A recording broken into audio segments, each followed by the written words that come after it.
Hi, welcome to Directly to You. It's our podcast. We're Redirect. I'm AJ. I'm of Redirect. I'm joined by Parker, also of Redirect. That intro is entirely different from the first one that we did and had to do. You can watch and listen to us do all of that stuff right now or in the present currently when we're recording it before it goes up to everybody else by giving $4.99 on Twitch or YouTube. If you're on Twitch and you have an Amazon Prime account, you don't gotta give us $1 of your own money. Take it from Jeff Bezos. He doesn't even need it. In exchange for that, you get loyalty badges, you get free Switch keys from time to time, you get emotes, you get access to Brothers Only Discord. Again, where you can watch us record the show as many times as we gotta do it. Also, you get to contribute to the show, peanut gallery and stuff like that. Also, if we, questions and answers, we don't usually get Q&A during the show, but like, guys, if you want to do that, feel free. If you missed a window, go for it. But anyways, we're freaking. Oh yeah, go to Patreon too. There's cool stuff on Patreon. You can see all the things like the merch and all the other perks that you get from going there. It's better laid out than I can lay it out to you right now on the fly. But right now we're talking about what's happening in the Nintendo world, which is mostly nothing. And that means that we got to start talking about Nintendo Directs. Yeah. All right. So yeah, the context for this, we're going to talk Nintendo Direct, and because who knows, maybe there'll be one, maybe not. There's rumors and stuff, but like, kind of who cares? And at some point, one will probably happen, whether that's next week, whether that's a lot later. But figured we go ahead and get on the books. Just some thoughts of what kinds of things we could see showing up there. Which, for the record, I feel like, as we'll find out as we're talking about it, like there's not as many givens this time as there have been some other times in the past. So I feel like it could be really interesting or really not. But I don't know. We'll talk about that and find out. You know what I think we're going to see next week? At a Nintendo Direct, potentially, or maybe an Indie Direct. I don't know. Blanc.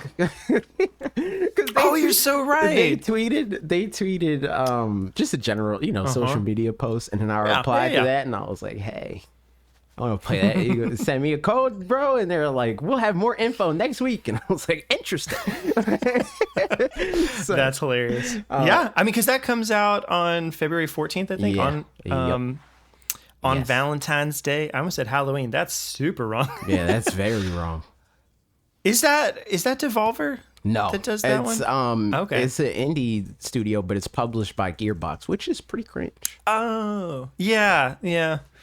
I mean, but I guess what can you do? Yeah, cool that it's getting published, And the impact is indie studios getting to publish their video game, which is neat. Yeah, right, exactly. So.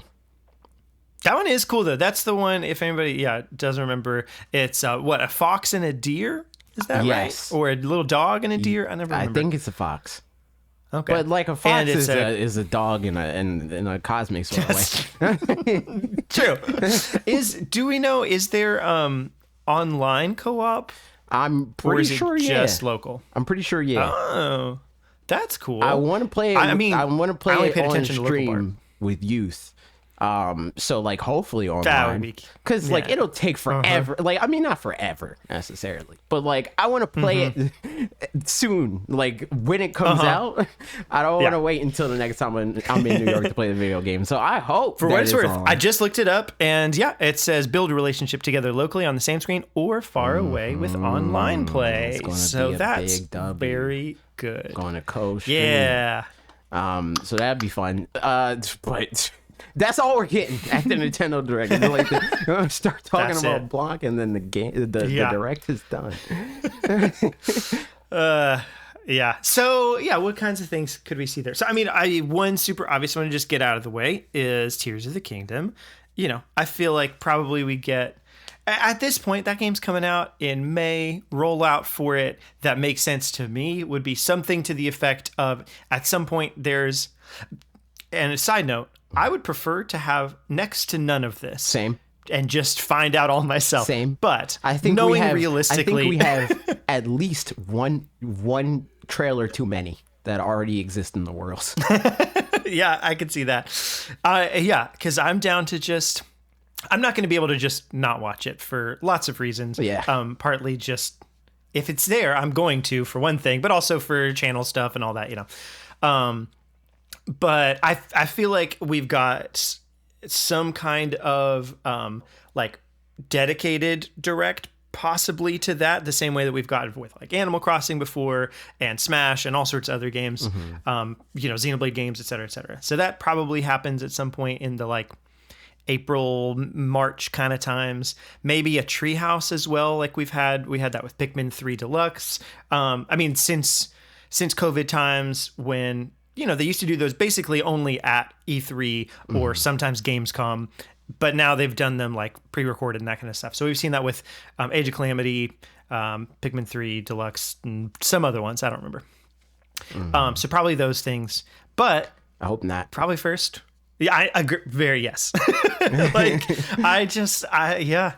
And maybe they don't, because like it's so hard to know if they're trying to like copy the rollout from Breath of the Wild because that went so well, or not, I don't think that there's a way for them to copy that though, Yeah. Like, yeah. They're in so much of a better place. Breath of the Wild's rollout, I think, worked because like it was this unknown thing that looked really, really cool. And then once people got their hands on it, like the fire was set, but with this, it's like we already know that it's going to be good. I don't think that like there's more people that are aware and actively able to purchase and ready to purchase this game than there was with Breath of the Wild. So in that way, it's in a better position. But I don't know if it's in the same situation or could be in the same situation in the sense that like people, a part of why Breath of the Wild was exciting is because people didn't know what to expect from it, and in a sense we don't know what to expect from Tears of the Kingdom, but we don't know what to expect in a relatively bad way.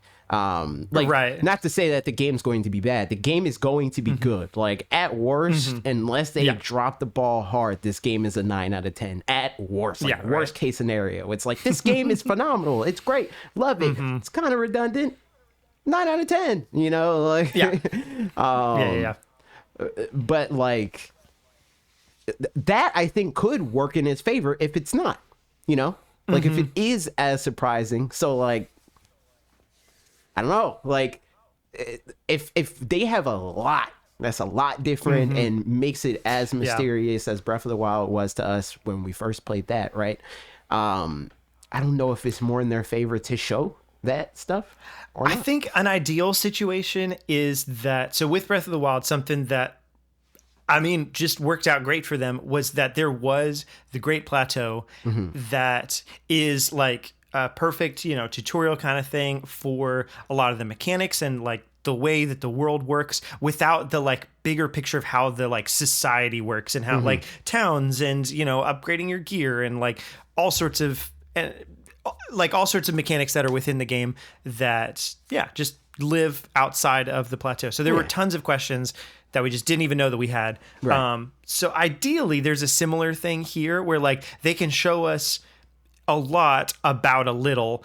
And so like we feel like we, kind of have a decent understanding, then we play it and it's like there's so much more that we couldn't have even like one of the things we talked about on a video a long time ago and I saw talked about again recently on a video was the Minish. Like they originally talked about the Picori being something in the that was in Creating a Champion book, that they wanted to have that in Breath of the Wild and stuff. And so something like that, or like underground caves, or like, some whole big mechanic that exists that just doesn't even get talked about, hinted at, anything at all, until we play the game. And it's like, oh, that opens up this whole separate, aspect to the game that we couldn't have known about.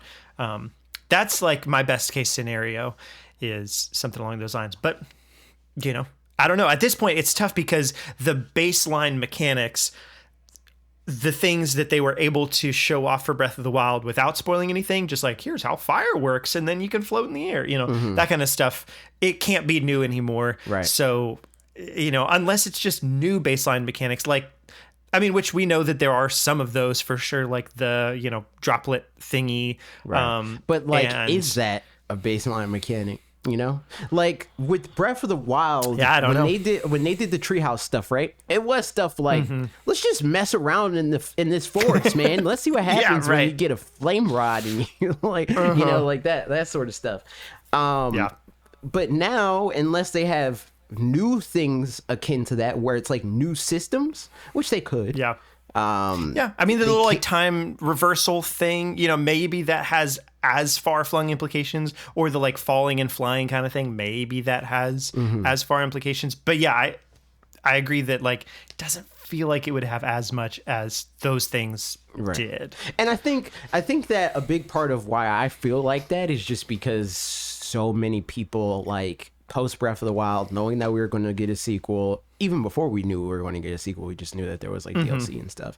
Like, all they talked about was just how to make Breath of the Wild more like other Zelda games, and not how to actually improve what Breath of the Wild does so well. And what I think makes it infinitely better. And that is its system. So like, maybe that is what they're thinking about, and they are thinking about like how to add to the systems, because I think that is the only way that this game is like a surprise. If the game is just like, here's more dungeons, you know, then it's just like strictly fan service. It's not really taking any risks. It's not really trying to do anything interesting or game breaking. I mean, like groundbreaking. It's literally just like, all right, we gave you the Breath of the Wild framework, and now we're gonna stack blocks on top of it, you know? Right. It reminds me of like Mario Maker in some ways, where depending on the item, they can add in a single item that interacts with most of the other ones in some way, and then can like completely change how you can make level, you know, at least at like the top level builders or whatever, like those kinds of things. If the things that they added, which I have to assume that they are, at least a couple of them, are things that have those kind of far-flung implications across, you know, the whole game, or at least could, then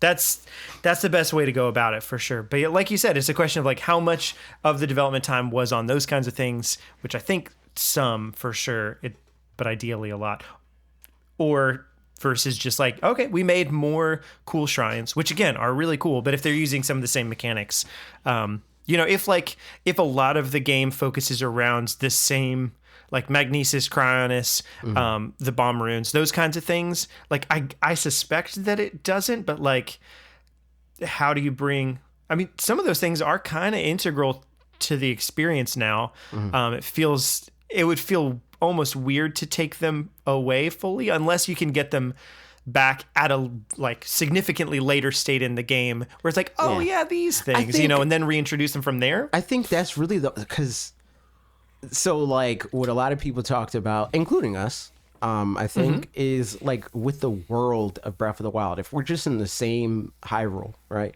And we're the same Link, and we have the same abilities, albeit with some added on, you know, like the Danny Phantom like phasing through stuff situation. I think that then makes it a lot harder for them to make the game as interesting, because we already did that before with those abilities, right?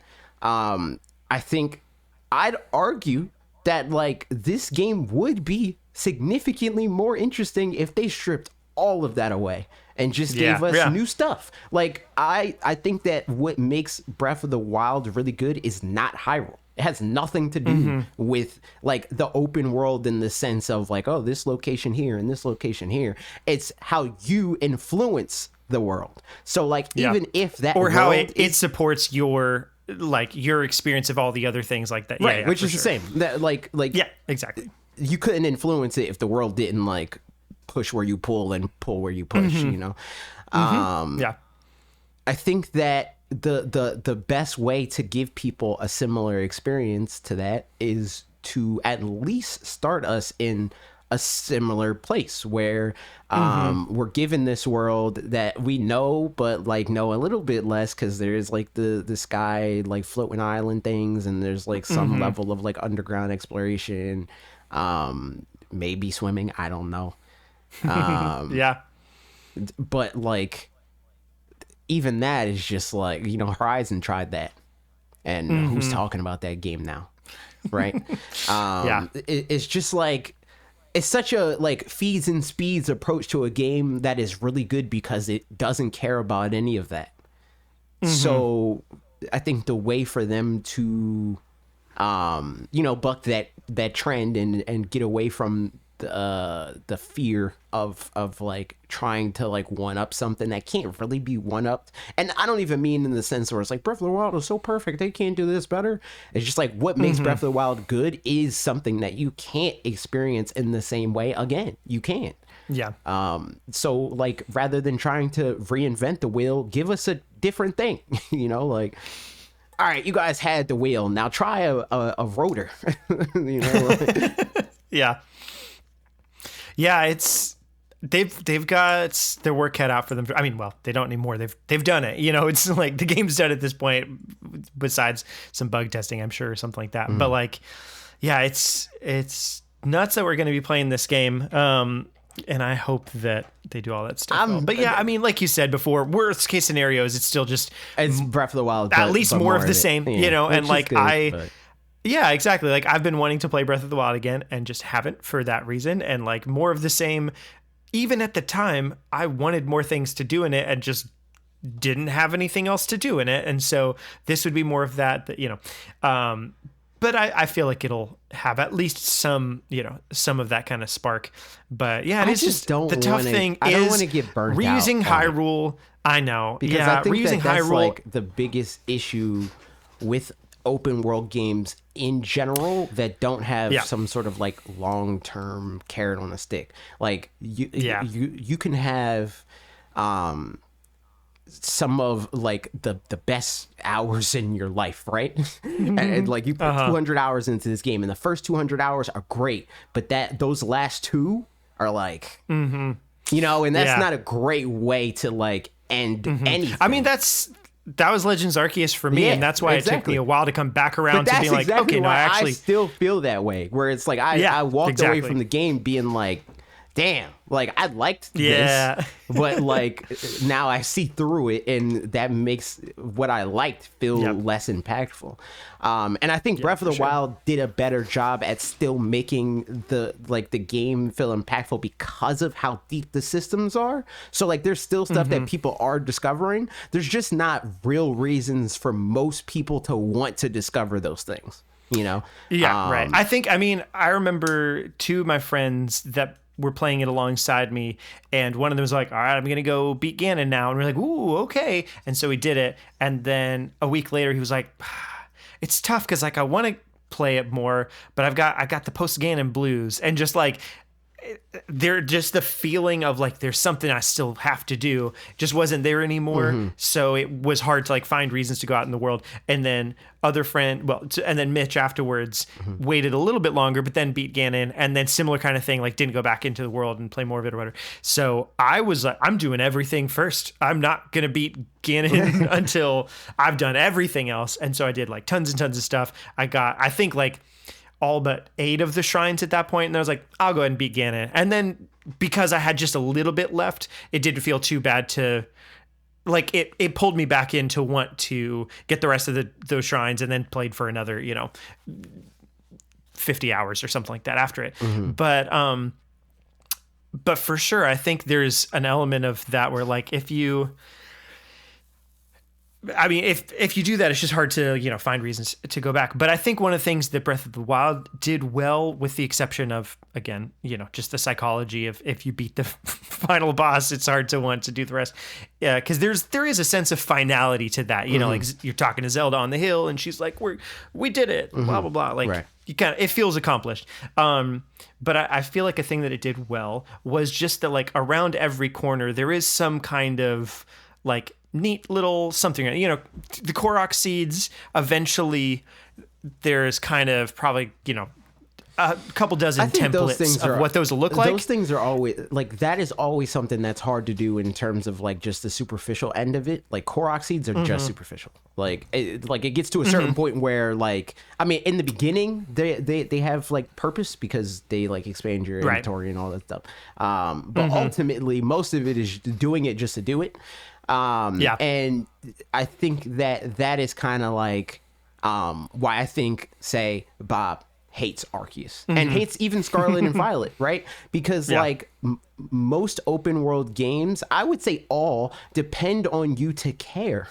Like that is the thing that pushes you forward. It's like, it's not because the game design or the things that are in the game are inherently interesting. You need to find it interesting.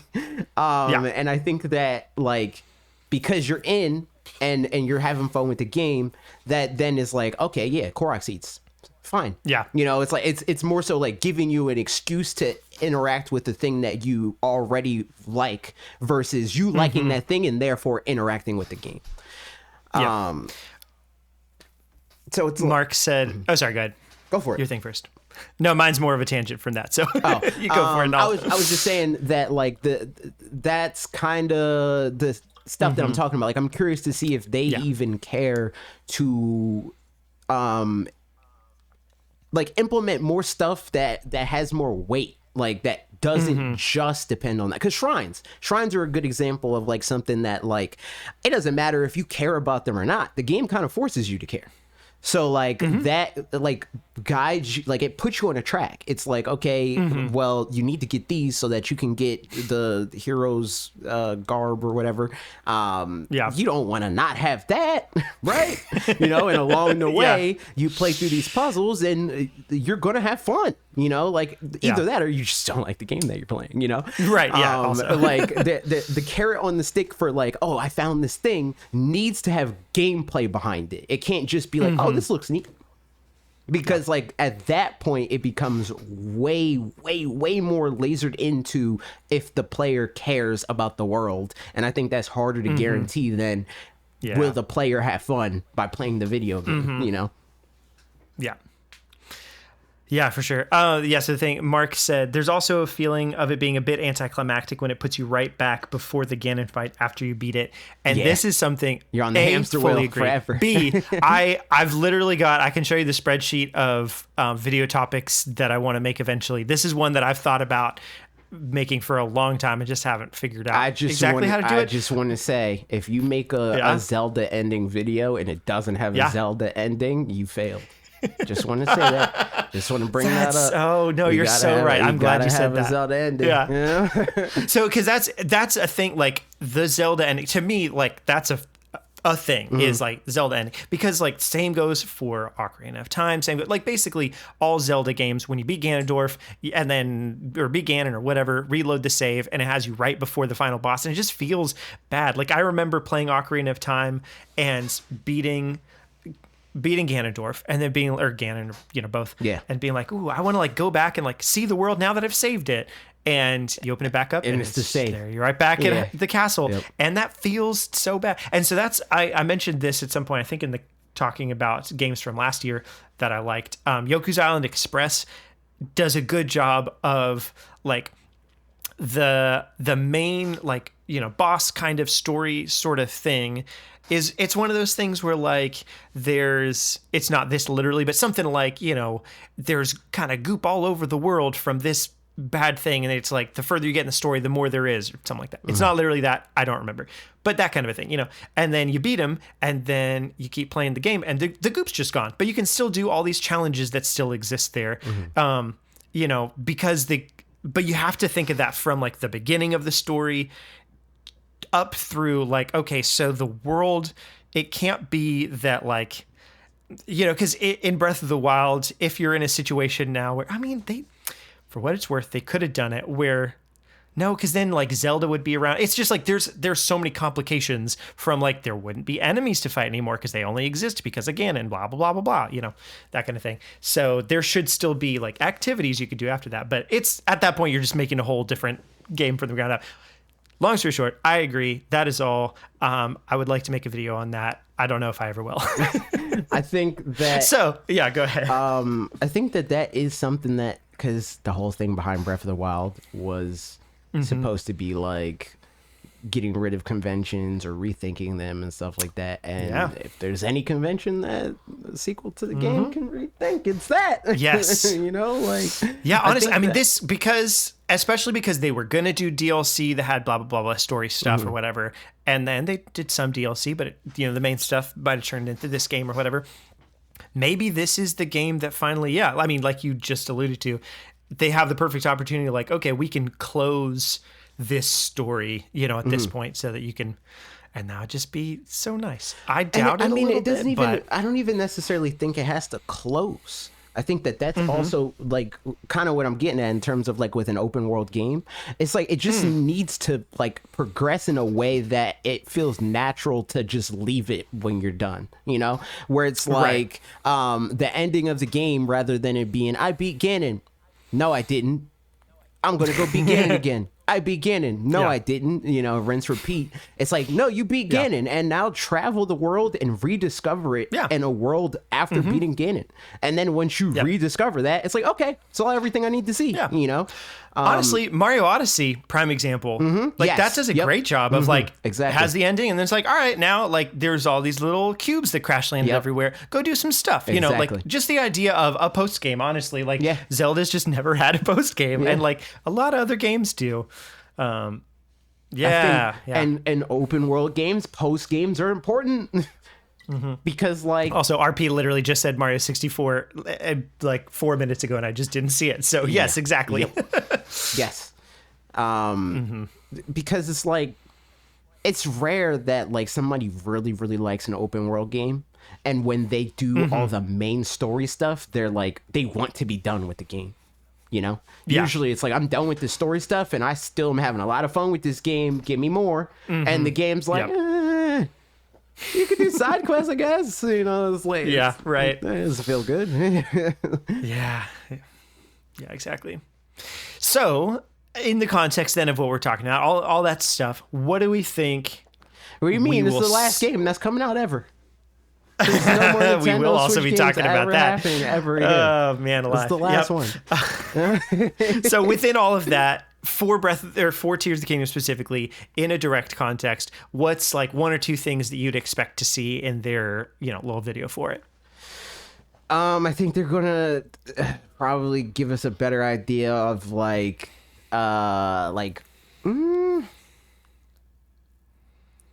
don't know. Because I think that they just spent a lot of time telling us nothing, very intentionally. Yeah. So it's weird to like assume that they're going to tell us anything, because they haven't been, and it's not like they didn't, they very intentionally didn't tell us anything with Breath of the Wild. Because like, even look at the first time we saw what became Breath of the Wild, not like the original Wii U Zelda like tech demo thing, but like the first time. But the one in the field with the Guardian, and that's the game. Stuff, that's the game we got. Yeah, like there was no real like intentional hiding of anything. We didn't even see Link's face in the first Tears of the Kingdom trailer, So like, I don't know, it just feels disingenuous to like call a shot in that regard, to be like, this is definitely what we're going to see, because like, I don't know, Yeah. I think for me, I hope we see some kind of playable Zelda.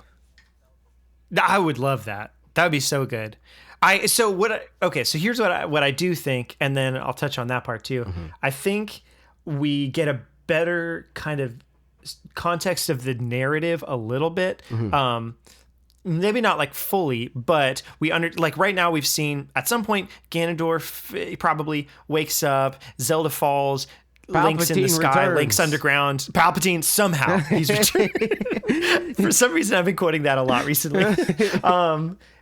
Something along those lines. But we don't know quite the order of events, motivation kind of thing. Like, is it that we're trying to find Zelda? Is it that, or like, I don't think it'll be completely specific with it, but I think it'll give a little bit more of that sort of like our motivation in the game. So something like that.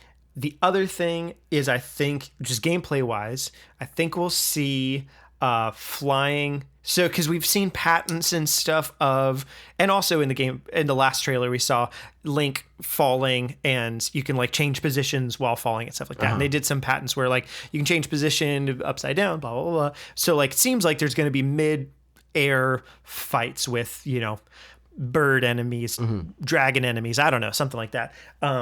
So I think we see a little bit of one of those fights. That's a guess. And then the thing that I don't think we'll see, but I would like to see, is I just really want to see the Minish happen in this game. And that would be fun to see in this. But I would also be very happy for it not to not see it and be a thing anyway. But yeah, the last bit, I think, on, like you said, with playable Zelda, it would be cool if in the story context we could see what happened to her. And she, like, even if it's not that they're playable in the same way, like we can't switch between them or whatever, but it's like she's fallen, like he's in the skies above and she's in like the depths it's below. Like I can't even think of the game. Way that I was Out. thinking about. Is that? No. No, because the Way Out is multiplayer. Yeah, and I don't think it'll be specific. multiplayer, Yeah, but- it's not going to be multiplayer. I think the only way that it would be multiplayer is if this was the Nintendo Switch 2. Yeah. Yeah. I mean, it would be sick if it was multiplayer. I mean, yeah, I would very much so prefer that. But I don't know if like there was definitely like some level of like headway for them with Breath of the Wild on the Switch, because like it was a Wii U game, but I don't think it's that much. I don't think they have that much more power to squeeze out of this. Yeah, for sure. So like, I was, but something where you switch between the two of them or yeah, whatever. it's like at you some get point, to certain points like, of the story, and it's like it's time to be Zelda now. Like, yeah, The or you Last just of get Us to 2 or choose whatever. like. Okay, I didn't know that it did that, but it makes sense, and I'm not surprised. I'm not going to go further. Oh, because, yeah, I do know that. Never mind. I'm not I gonna remember go this. further because people get mad. I if remember all that. spoilers or Yeah. whatever. I don't know how you didn't get spoiled on that. I didn't play the game. Oh, I and did. know. No, I'm not talking about you. I'm talking about the theoretical internet person that's mad at people. me for theoretically spoiling the video game. Yeah, I think you're still safe. But I'm not for what going. it's No, worth. I'm saying Yeah. that's why I'm not going to elaborate, because I don't want to Gotcha. anger that theoretical person. So I will not. But just know that How do we feel about theoretical people? Good, bad? I don't like them. Go on. That's why. Depends on the theoretical person, No, honestly. it doesn't. It doesn't at all. That's why I'm not with the theoretical pair Yeah. situation. You know, All right. give it to me the straight, yes or no. Yep. So there you go. Yeah. I think we're gonna see. I mean, at some point in the next couple months, even if just May 12th, we will see Tears of the Kingdom. But yeah, hopefully just the right amount, whatever that is. The right amount is never again. It's never show it to me again until it is. I mean, for what it's worth, I wouldn't Nintendo mind Switch having system. the understanding the motivations, a little bit of the story context. Like, I wouldn't be mad about that, because I that wouldn't doesn't be mad, honestly, that doesn't, but I don't. that need doesn't it. ruin anything for me. I because agree. I don't think Yeah. that anything that they show, because I think that they know the value of their video game. Like, this is a multi-billion-dollar corporation that pay millions of dollars a year for marketing and people's marketing expertise. They know. True. But it is a sort of thing that, like, even though I wouldn't be mad and I would watch it and all that stuff, I would still rather not see nothing. Like, that's just where I'm at. Like, you could show me whatever you think it makes sense to show me, but I would rather you show me nothing, because like the point of an ad is to get me to play the video game. I bought the video game in my head when you announced the first one. I already bought it. I don't need you to show me another ad. It's the same thing. I was like, I'm super happy that they only showed me like 12 Pokemon for Scarlet and Violet. I'm so happy that they seriously. did that. I don't need to see anything else. Yep. But speaking of seeing anything else, what else would be at this hypothetical Donkey direct? Kong. I don't know if they're going to do it at this direct, but I do. Yeah. I think that is weird. It still bothers me. I randomly think about this, but it is weird that they spent that much time talking about Donkey Kong's new design in the Mario movie. Yeah. If they're not going to use it elsewhere, like it feels like to me that that's a good way for them to do like a reboot of some sort for Donkey Kong, where it's like, all right, Retro's doing Metroid. We still want to make a Donkey Kong game though, and forget Rare. You know, we can make our own Donkey Kong that looks more like our old Donkey Kong. And for what it's worth, I think his art style, like, A is just great. Like, I think he looks good. It also, like, in my mind, I didn't have a good grasp of like, okay, what could they do after Tropical Freeze that would like be like Tropical Freeze is so good, blah blah blah. But I think something about Donkey Kong and Tropical Freeze, like he feels a little bit more grounded or something. I'm not sure what it is, but like the whole thing of like just heavy. Yeah, I mean physically, but like just in like something about those games feel. Serious is not the right word. Like, I don't know what it is, but something by contrast about this Donkey Kong feels more lighthearted, goofy kind of thing, even though Tropical Freeze is plenty lighthearted and goofy. But to where I think it can just, the model to me, like, gives vibes that he could do some stuff that's a little bit more out there. Again, I don't know what this means, but it just means to me, I think like it's able to differentiate itself from Tropical Freeze in a way that feels fun and creative. If that ends up happening, even as a 2D game, whereas before I was like, how could you follow up Tropical Freeze? Well, I mean, you could anyway, because games, but I just think that, like, even more I think than it looks good and it'll be fun. Not even in like a Kirby kind of way, but kind of in a Kirby kind of way. I just think that this is a good opportunity for them to not do 2D, because 2D Donkey Kong 100%. I would much rather. That's except for the fact that they own Retro, right? 2D Donkey Kong is not a Nintendo thing. Yeah.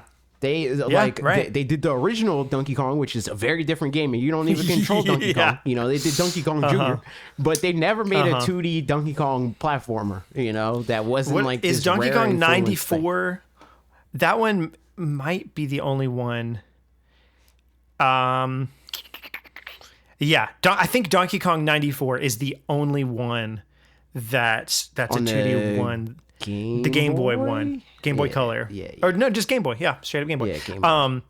But even that, I mean, so it's developers Nintendo, Pax Softnica, and Nintendo EAD. But that one's super well received. Like, everybody says that's one of the best Donkey Kongs or something. I don't even know. I've never played it, so couldn't tell you. But maybe not one of the best, but one of those like, oh, it's a great game you didn't even know. I think every Game Boy game that is like not like every Game Boy game that like compared to every other Game Boy game is better. People talk about like it's good, but it's not. It's kind of like N64. But yeah. I say all that to say, I think that an easy way for them to like fully like not that they necessarily need to do this, but like reclaim Donkey Kong and be like, we're putting our stamp on our character. Is to hard pivot from what Rare and Retro did. Which again, it makes sense. They took out, because they had a Donkey Kong statue at the Nintendo store that they got rid of, I'm pretty sure, and did put up, I think, a Bowser one or something like that. And like at this point, like that makes sense maybe within the context of this rebrand, and that they're just like, they knew that was all going to happen and blah, blah, blah. Like, I don't know. It's, a little conspiracy-y at this point, but whether that's what their intentions are or just what they should do, I'm totally with you. Yeah, I think that that'd be sick, and it will be like it would be an easy way to like cross promote with like the Universal like movies. Like they're talking about doing a Donkey Kong spinoff movie, and there was rumors for a really long time that the Odyssey team was working on a Donkey Kong game. So like, I don't know, man. I don't know. I agree, though, for what it's worth. I don't on the know like necessarily if we'll definitely see it 3D at would this, be ideal, but right? Yeah, I do think we'll eventually see a Donkey Kong game, and Yeah. I would assume that like if they're going to do Donkey Kong, it'll look like this Donkey Kong, because Yeah. like if not, why else would they do what they did? You know, like every single character looks different, all of them. But the only one that Miyamoto was like, "Hey, look at our new Donkey Kong. Doesn't he look good? Where's Donkey Kong?" Like, yeah. And I'm gonna pull from the next topic just for this conversation. So the whole Nintendo's not going to be at E3 thing / also there's no big game. Well, that's not what the quote is, but the reason that they're not going to be at E3 purportedly is because they have a light second half, which is crazy. Something along That's those lines. crazy. So yeah, my thoughts is I do think they probably will have a direct at some point earlier on in the year, February, March, whatever, and might as well be next week or later. And like last year, for example, their June Direct that they had instead of the E3 one or whatever was just a partner showcase. And I feel like at this point, like that feels like a pretty reasonable cadence for them to do beginning of the year set up for the whole year, end of the year set up for the future, September-ish kind of time set up for the future, to where like, I just don't know that they need one in the summertime, and it makes the buzz around those other two better because it condenses the stuff. Yeah, and now like the directs that they do have are usually way bigger deals than the directs that they had when there were like so many, like the November direct, the September direct, the when there was like 4 or 5 like the insert direct directs. Because I'm sure at that point they were just trying to like. It was earlier on in the Switch days or back in the Wii U days or whatever, where like they just needed buzz at all. You know, it was like, let's just get things going. Whereas now, like they know people are listening, they know people are watching. So like you can just, set up more or less set up your year, more or less set up the next year, et cetera, that kind of thing. So all that said, I think I think it probably, is entirely reasonable that like, if you consider a light second half of the year, we talked about this a couple of weeks ago, but it's that whole thing. If there's no like heavy hitters or big games or whatever you want to call it, if all you mean by that is Animal Crossing, Smash, Mario Kart, Zelda, which is in the year, just in the beginning of the year, or Mario, like it's just or Splatoon. normal. I don't know, like that's just normal. They always or Pokemon. Then it's just okay, then you just have a bunch of other games. The only like. We usually have like 2 big games a year max. Yeah. Like, yes, that's just what happens. We got Pokemon go to the beginning. We got Mario and we got Zelda in the first year. We got Pokemon Let's Go. We got Smash Brothers. We got Pokemon Sword and Shield, and I guess like Luigi's Mansion. Luigi's Mansion, like the technically, biggest thing, but even that. I think that was probably a surprise to them how big. Right. Yeah. That wouldn't be counted. I mean, I just tweeted that today, but like, I don't think, they would count that. Yeah. Except for the fact that they did a pretty big E3 thing. 2019 had more like 8s. Like, they had one, this is a 10 out of 10, we're selling 20-30 million units, and then they had a lot of like, there's some 5 and 8 million unit. Yeah, exactly. Luigi's Mansion, Link's Awakening, Mario Maker 2, that kind of stuff. Yeah, exactly. And Mario Maker 2, by all accounts, I wouldn't be surprised I wouldn't be surprised if that's what they were banking on for their second biggest game. Mario Maker, Pokemon, a Mario game, a Pokemon game. In theory, like the infinite Mario game. This is the Mario game you can play for the rest of your life. And people stopped playing it other than Bob Wolf after the first year. I don't even know if it lasted a year. But in terms of like it being a thing that everybody's playing. Yeah, right. And then in 2020 we had Animal Crossing. 2020 was 2020. And that's it. So 2021. Even then, I mean, I don't know what else would have come out in 2020. Like what came out the Pokemon DLC came out in 2020. Didn't it? That's true. So Pokemon DLC, Animal Crossing. But like what came out in, kind of early to mid 2021 that would have. Yeah, 2021 is the one that I'm kind of drawing a blank on. In terms of I'm pulling up the spreadsheet. Oh gosh. As we do. Okay, so looking at 2021, we got Super Mario 3D World Deluxe. Okay, that would have come out. Oh, and 2020 also had so 2021 Super Mario is 3D All Stars. It's 2019. Yeah, 2021 is the 2019 of post 2020 year. And then otherwise it had Pokemon. We got Splatoon. Yeah, right. Which were definite, and we would have had Breath of the Wild. I mean, Tears of the Kingdom, but delayed. So, I mean, there's definitely, we don't have another Pokemon game coming out this year because it'll be the DLC. We assume about all that, but that seems and very safe. Splatoon DLC. So, even if this is a 2020-esque, 2019-esque year, it's not abnormal. I think that people just want a new console so bad that they assume the fact that we don't already know what our next 20, 30, 40 million unit seller is going to be, that they're wrapping up shop. And it's they would have wrapped up shop in 2019 if that was an indication of anything ever. Yeah. I mean, and, again, I said this on Twitter earlier, but I personally, we know a new Mario game is coming. We know a new, whatever big franchise game is coming. So I'd rather as long as this, assuming this is true, as long as it doesn't mean that they're just actually having very few games come out, but instead it means it's okay, it's just a bunch of kind of, C to B sales type games. I'm super down for that, just because that maybe gives some games some exposure that wouldn't have otherwise. It means that maybe it's games that they are taking a risk on, but they don't really know.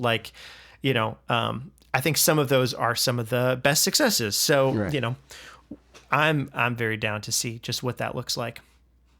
So all that to say, for this part of the conversation in the direct or whatever, when they set up stuff for this year, Donkey Kong, that wouldn't be considered a heavy hitter. It's just not, but it would be cool to see it. So, and the thing still is, fits in kind of that limbo. They don't have that many.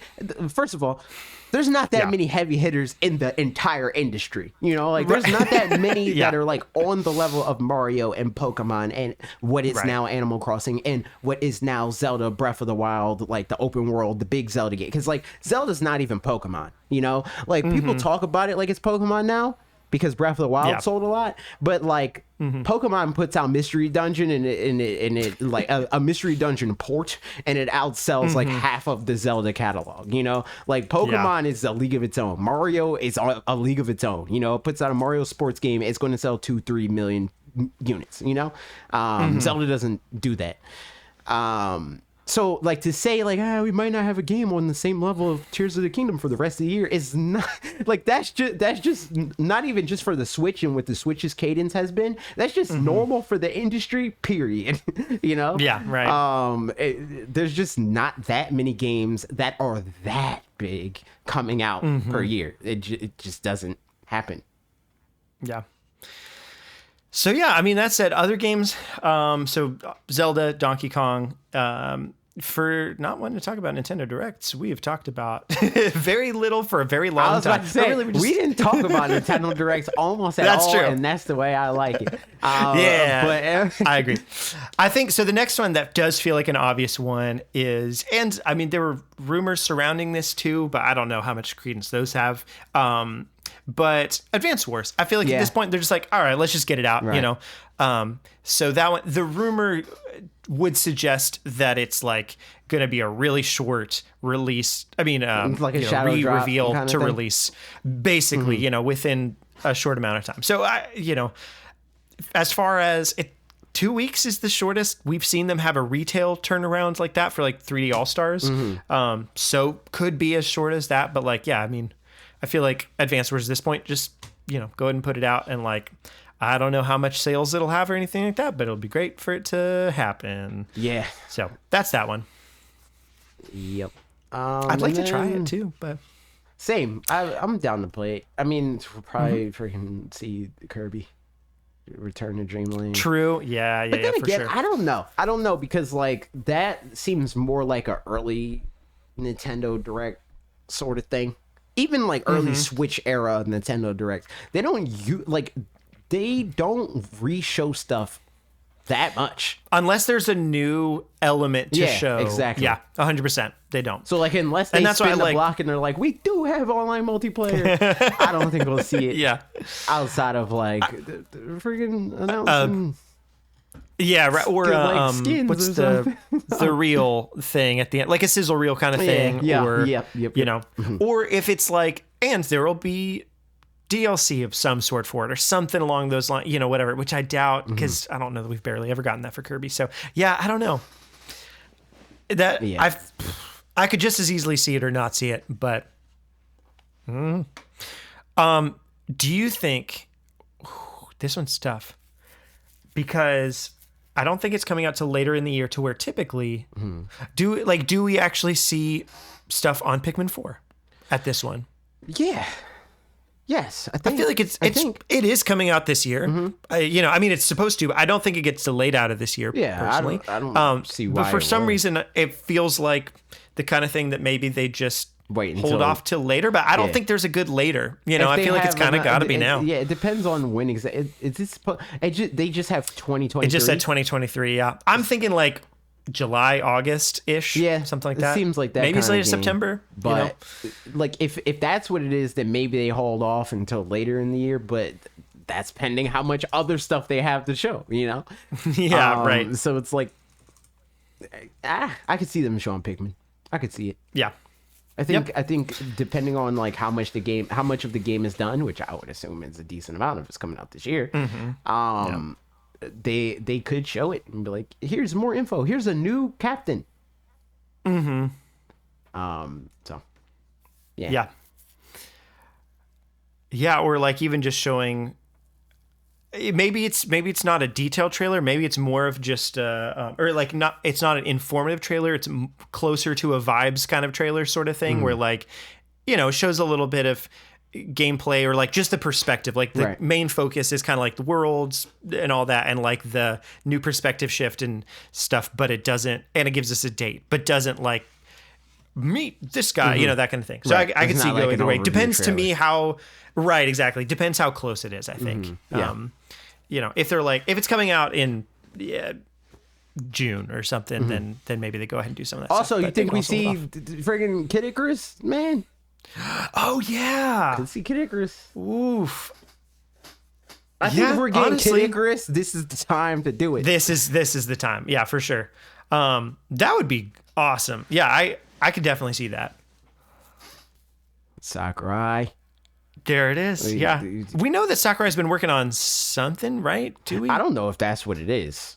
And I don't know. Yeah. I never know with Sakurai, because Sakurai, that man is a liar. If there's anybody that be lying, it's Sakurai.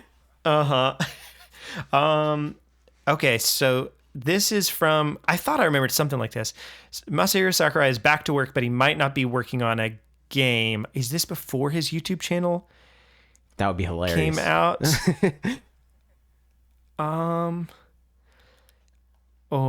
This might be before the channel came out. This was March of last year, so probably. Yes. That was definitely before his YouTube channel. Yeah, I feel like it was like, I think his YouTube channel was like, it was like August, September-ish. Yeah, that's great. So I don't know.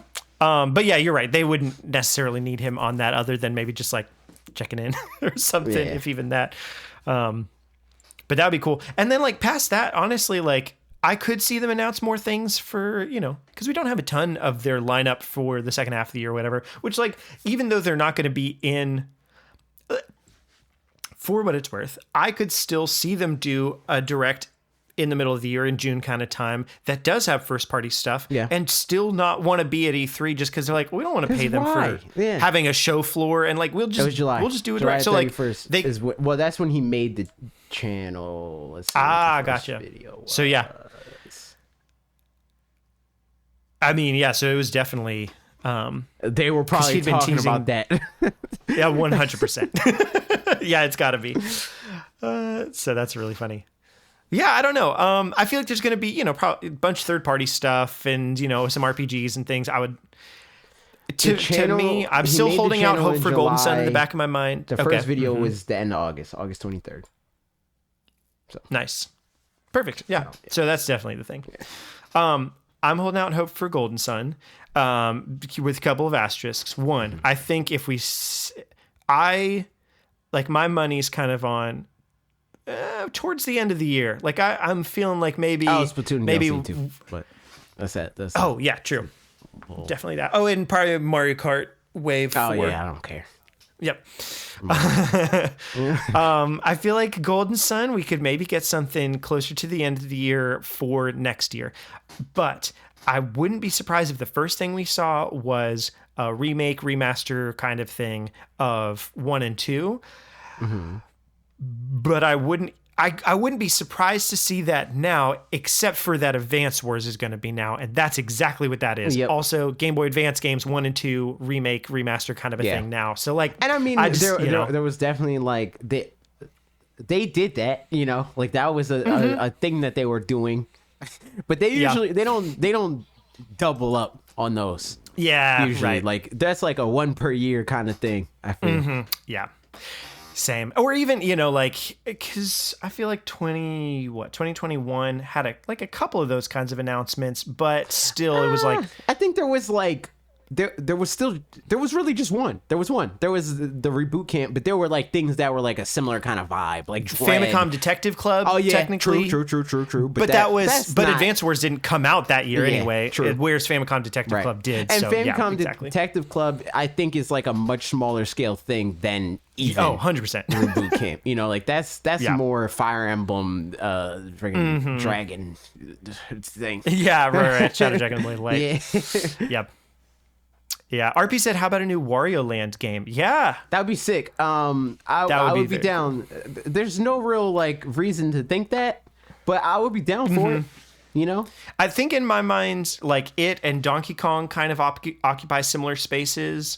So I don't know that I'd expect to see both, but you know, if not Donkey Kong, then maybe Wario Land. That would be that would be great. I've never really gotten into a Wario Land game, but the little bit that I've played has been pretty fun. So it'd be fun to see even more. Wario Land game I played was the one on the GameCube, which I think is the last one that they made, period.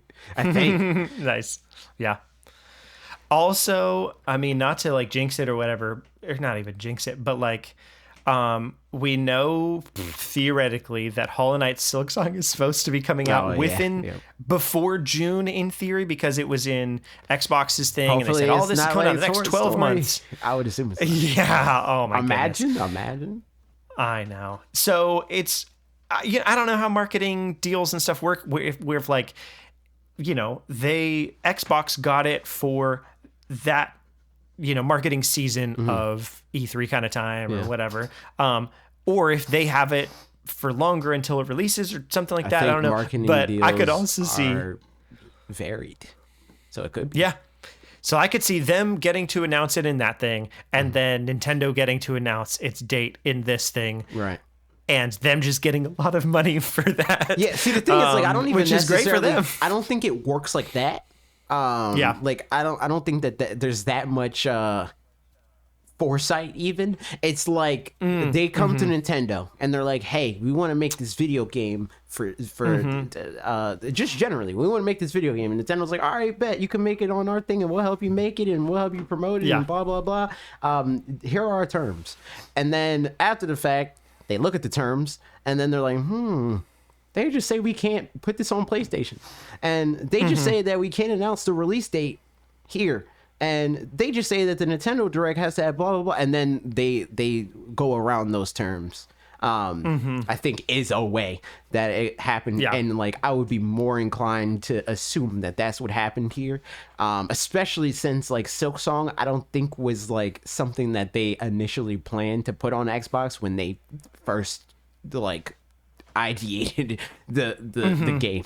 You know, it seems more like something that they either retroactively were able to like, you know, find a loophole, or if they went back to Nintendo and was like, hey man, this game is expensive, it's taking a long time, can we get another partner? And they're like, all right, whatever, but we want X, Y, and Z, you know, and they renegotiate the contract. We'll see. Who's to say? Yeah. Honestly, outside of that, I don't really have like third parties are third parties. You know, it's not really on my radar that much what kinds of things happen, especially now that like a lot like Personas come now and Right. you know, Near Automata and various other games. So it's like just not something you know, we can't expect too many first party things. We usually get like but a third party that's like that's like in the bingo card, the like previously thought of as impossible port, you know. So like we might get something like that. I don't know. I think the only one that's left in that regard is like not even something that I would even think is cool, and that's like Cyberpunk. That's like pretty much it. Yeah, or like Final Fantasy VII remake, maybe that kind of a thing. Which, like, for what it's worth, I could. Other than, did they end up switching that one to Unreal Engine, or is it still in Luminous and it was like a big old? That was Kingdom Hearts. I don't know if they. So I think Final Fantasy VII might still be Luminous. Yeah, I think Kingdom Hearts is the one that they switched to Unreal. So in that case, yeah, there's no way Final Fantasy VII's coming because they had a hard enough time getting that to do its thing in the first place. Alex said the Cloud Edition. That's great. I hate it. But yeah, Cyberpunk and that, I could see either one of those at some point being like, they're like, no way. But I also just kind of don't see it happening, period, just because, like, I don't know that it's, like, at this point, there's not quite as many curiosity buys for those kinds of games, I don't think, as there were in the early days. Like, because, you know, people are more I don't liable know. I to haven't just... seen the sales figures. I feel like they probably are selling like as well, if not better than they did back then. Because that's true. I mean, maybe numbers wise, it's ratio wise, it could be down but numbers still go up because there's just more people. So, and also, I just don't think that everybody that buy, even most, I would argue that most people that buy these games are not people that are like, I guess I'll buy it. I think it's people that like they just play the Switch and that's it. And that's what they that's the console they got and they want to play the video game, so they're going to buy it on Switch, you know. I think that there's like and this is crazy that this is growing because it's always been the case.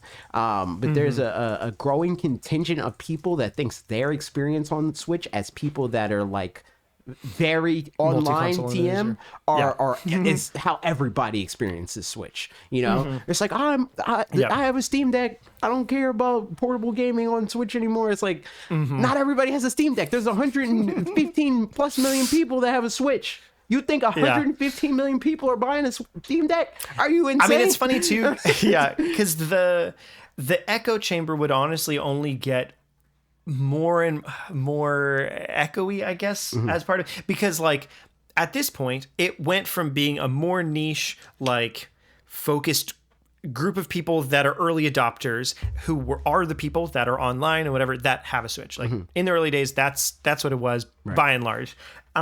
As it gets more and more mainstream, as with anything, then the people that are getting it are people that aren't plugged in, quote unquote, to all this stuff. It's like, you know, again, my sister-in-law who just plays Animal Crossing and that's it. And like she has a Switch and she plays it a whole bunch, but like she's not watching these videos or podcasts or anything like that. She's just got it to play the game she wants to play. And that's great. Right.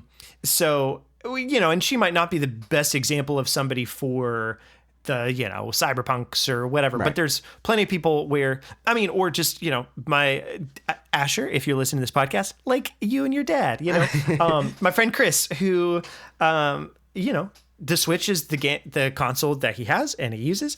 And so if he's looking for a certain vibe of game, he'll look on the Switch for that kind of vibe of a game and get it. So if a game comes and it's a decent port, even if it's not as good as the other ones, then like somebody in that kind of situation where it's like, that's the machine that I game on, is liable to get it. Because I don't think most people would even do that much like thought where they're like, how does this compare to the Xbox version? They're like, it's on Switch. I got a Switch. I'm buying the Switch version. You know, like that's what I'm gonna do. And they might play it and be like, this runs like garbage. I'm never playing it again. I think that's a lot rarer than you might think. Or not you, but you know, like the general public. Yeah, for sure. But I'm sure it happens.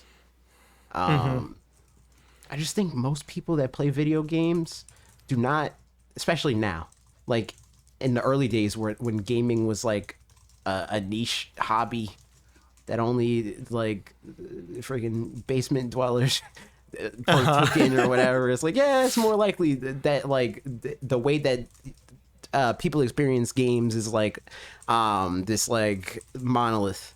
But now I think that there are so many different types of people that play games to a varying degree in so many different ways that it's insane to assume that most people engage with games in the way that like an influencer would. Because if that was true, what is the point of an influencer? Because think about it, right? Like me, it's like less true for you because like you like came into this later, and the way that you came into it is by watching stuff like this. So like true. So like you watch more of it than I do. But like I have no and have never since I started doing this have never had a reason to watch influencers because I play games in the same way that they do, and for this like for the same reasons and so on and so forth. So I have no reason to watch what they're with like their video because they're just unless they're my friend, that's it. Because they're just going to tell me what I already experienced. But for normal people.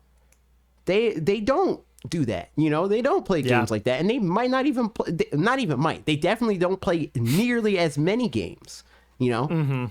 Like, it's crazy because prime like, example. Yeah, go ahead.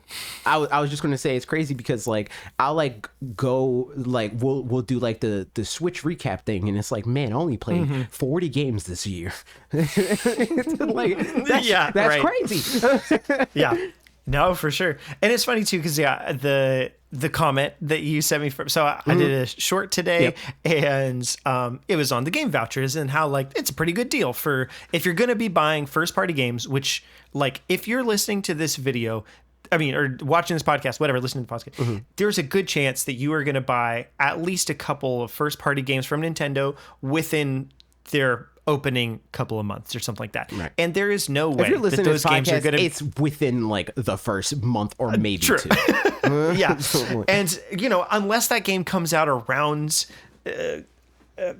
Black Friday, and even then, oftentimes not, it's not going to be on sale very soon, you know, shortly thereafter. So game vouchers are a great deal for those games specifically. Like if you want to buy Tears of the Kingdom and Pikmin 4 when, you know, within their first month or something like that, or I mean, much longer probably, then this is the way to save money on those. Right. $10 on each. Somebody commented, and I refrained from responding, and then AJ did respond.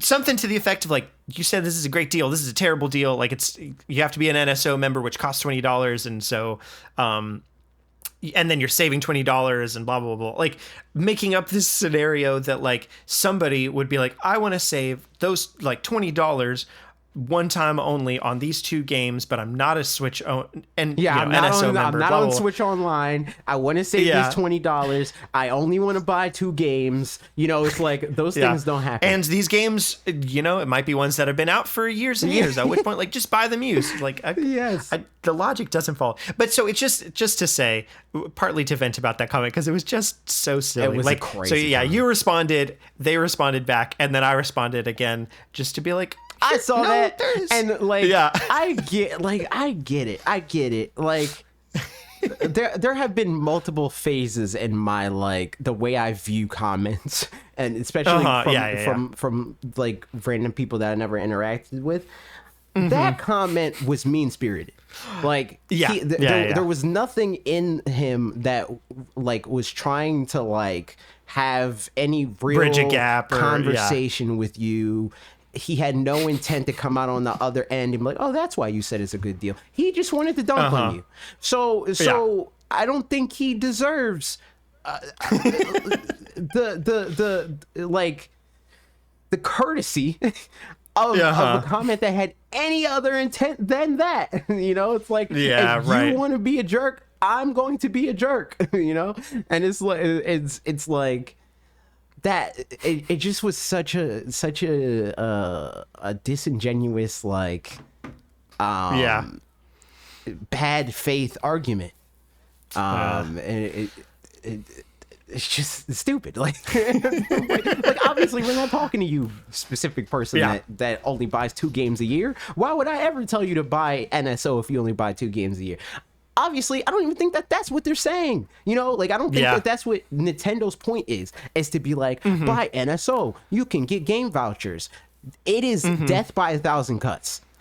Yeah, Nintendo for sure. Switch Online has never been about playing games online and that's it, or playing NES games and that's it, or playing SNES games and that's it, or the cloud saves and all. At some point, it's more convenient to have it than to not. Exactly. And it's like, oh, I get all these other benefits. Right. It's kind of like Amazon Prime, where it's like, man, do I really want I don't want to pay this much money to have Prime Video, but like also shipping's faster, and like I guess there's music if I want it, and like whatever, like that's a bunch of cool stuff. And that's just how everything works now. Everything works like that. And you get to support us on Twitch. Facts. Link your Amazon account to your Twitch account. But yeah, that's how everything works. It's death by 1,000 cuts. It's like, it might not be a great proposition on its face. Like if the whole of Amazon Prime was like 2-day shipping, man, I'll buy something on Amazon once every 3 months. I'm not getting that. But what about Prime Video, man? People talking about Invincible, and what about you can get rid of that Spotify subscription you got, because like this also comes with music, and it's like there's just so many reasons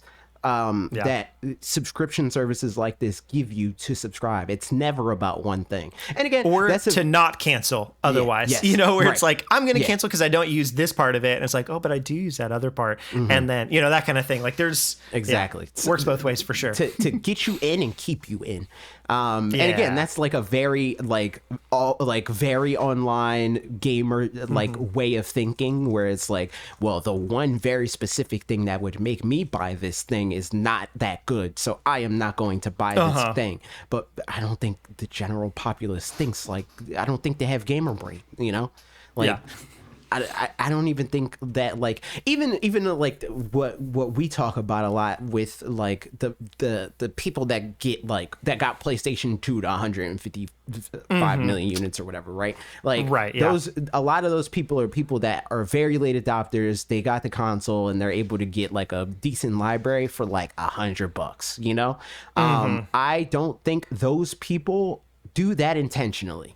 I don't think they see that the PlayStation 2 is announced and they're like, I'm gonna wait until it's $100 and I'm gonna get a whole bunch of games for cheap. That's how gamers think. Gamers think like that, and gamers don't do that because then I won't be able to play God of War when everybody else is playing God of War. But like normal people do not do that. They're like, I think I want to play video games. What's the cheapest video game I can get? I guess I'll get that, and it's like, or I think I want to play video games. Oh, people talking about Animal Crossing? I'll get Animal Crossing, That's just what it is. It's like people need to get better at thinking outside themselves. And this isn't even just a gamer thing.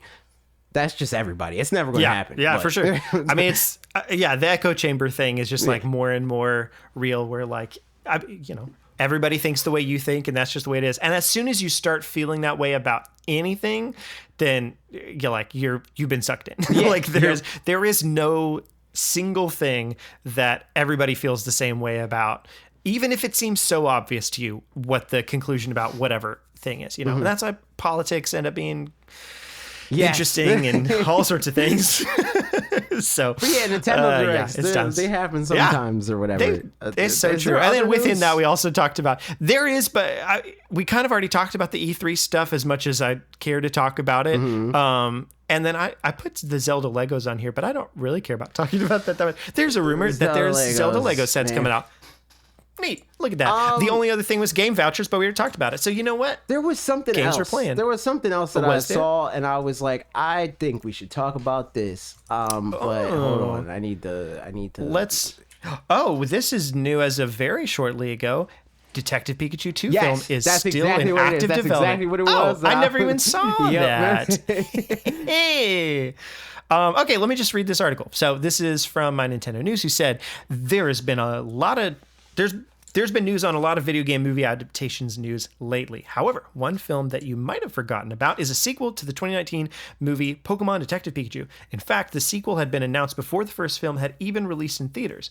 Well, 4 years have passed since the sequel was confirmed, and Detective Pikachu is still nowhere to be seen. Nevertheless, Legendary Entertainment has not forgotten about the project. A representative for Legendary Entertainment spoke to Polygon with some good news and bad news. The good news is that the film is still in active development. The bad news is that, unfortunately, the representative was unable to confirm who's working on it.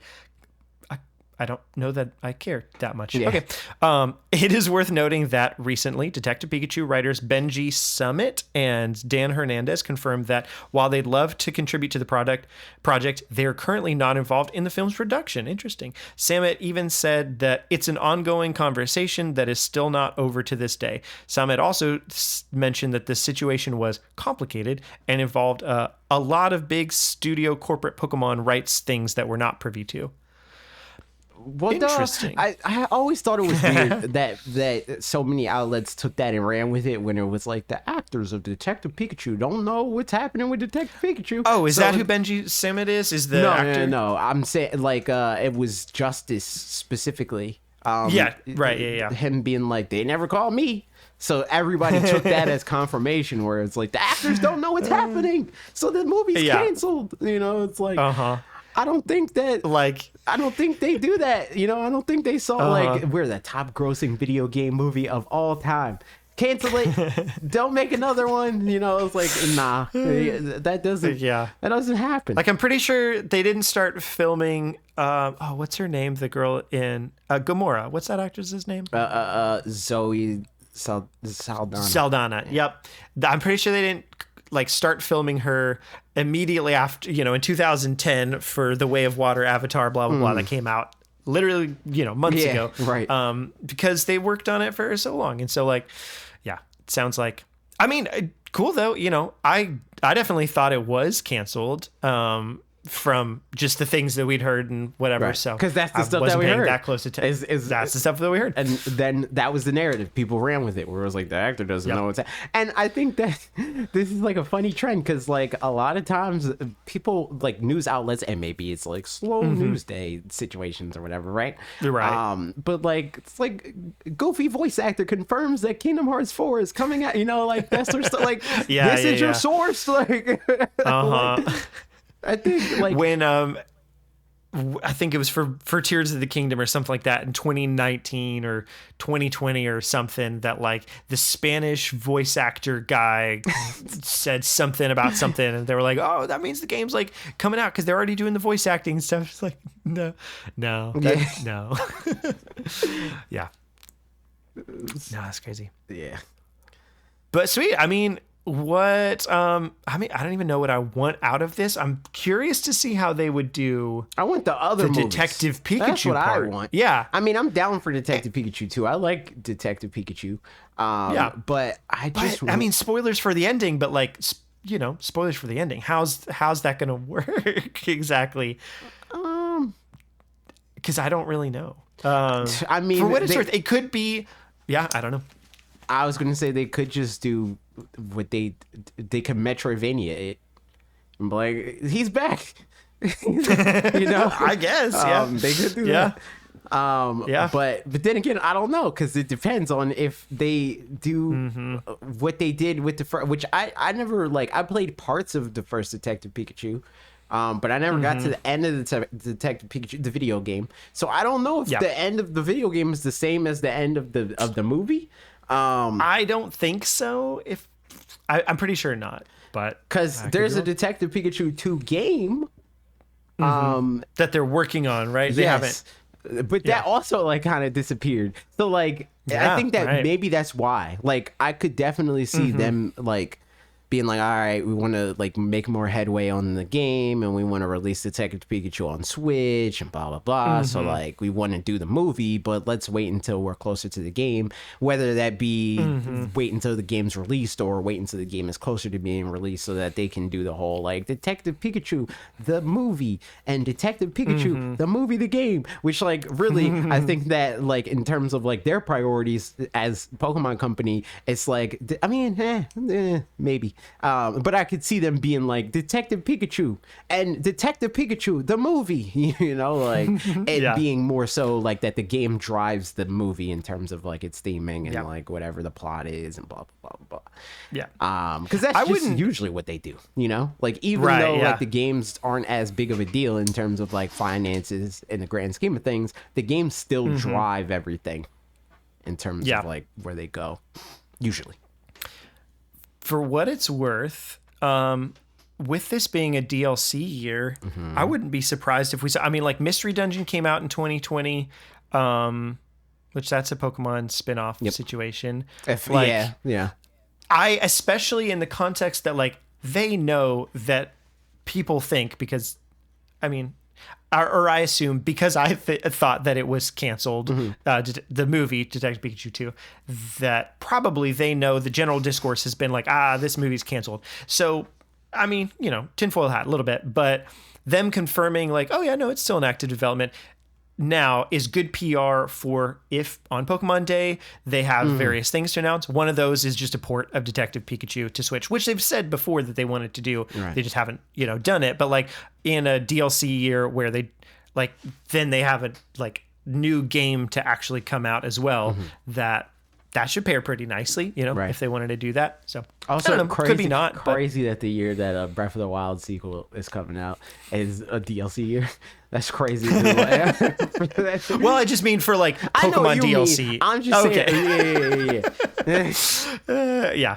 So, I mean, but also Splatoon. So, maybe other and Mario Kart, probably 3 I'm not counting batches of Mario those. Kart. It's a DLC year. I'm not counting Mario Kart. So yeah, that's all the news that we've got this week. Technically speaking, there's a whole bunch of more just random little things, but I don't know that I really care about some of those. And I think we're going to start learning to transition into like one big news thing anyway, or one big topic or something, but we'll see. And speaking of that, I mean, we're not done. We're not, this podcast isn't over, but we're going to talk about a discoursey thing that's been happening. Sony's handheld on the Patreon podcast. Check the description if you want to listen to that. But right now, we're going to talk about the video games that we've been playing. My side is going to be incredibly short, i.e. non-existent. You're talking about for the video games. For the video game. Yeah, exactly. For the games that I'm playing this week. But yes, do check out the Patreon cast. We're going to record that as soon as this one's done, and that'll be very fun. But yeah, for the games we're playing, I'll say the tiny bits that I have to say. I played a little bit more Vampire Survivors. That's, when I say a little bit, like probably 2 runs. So not very much. And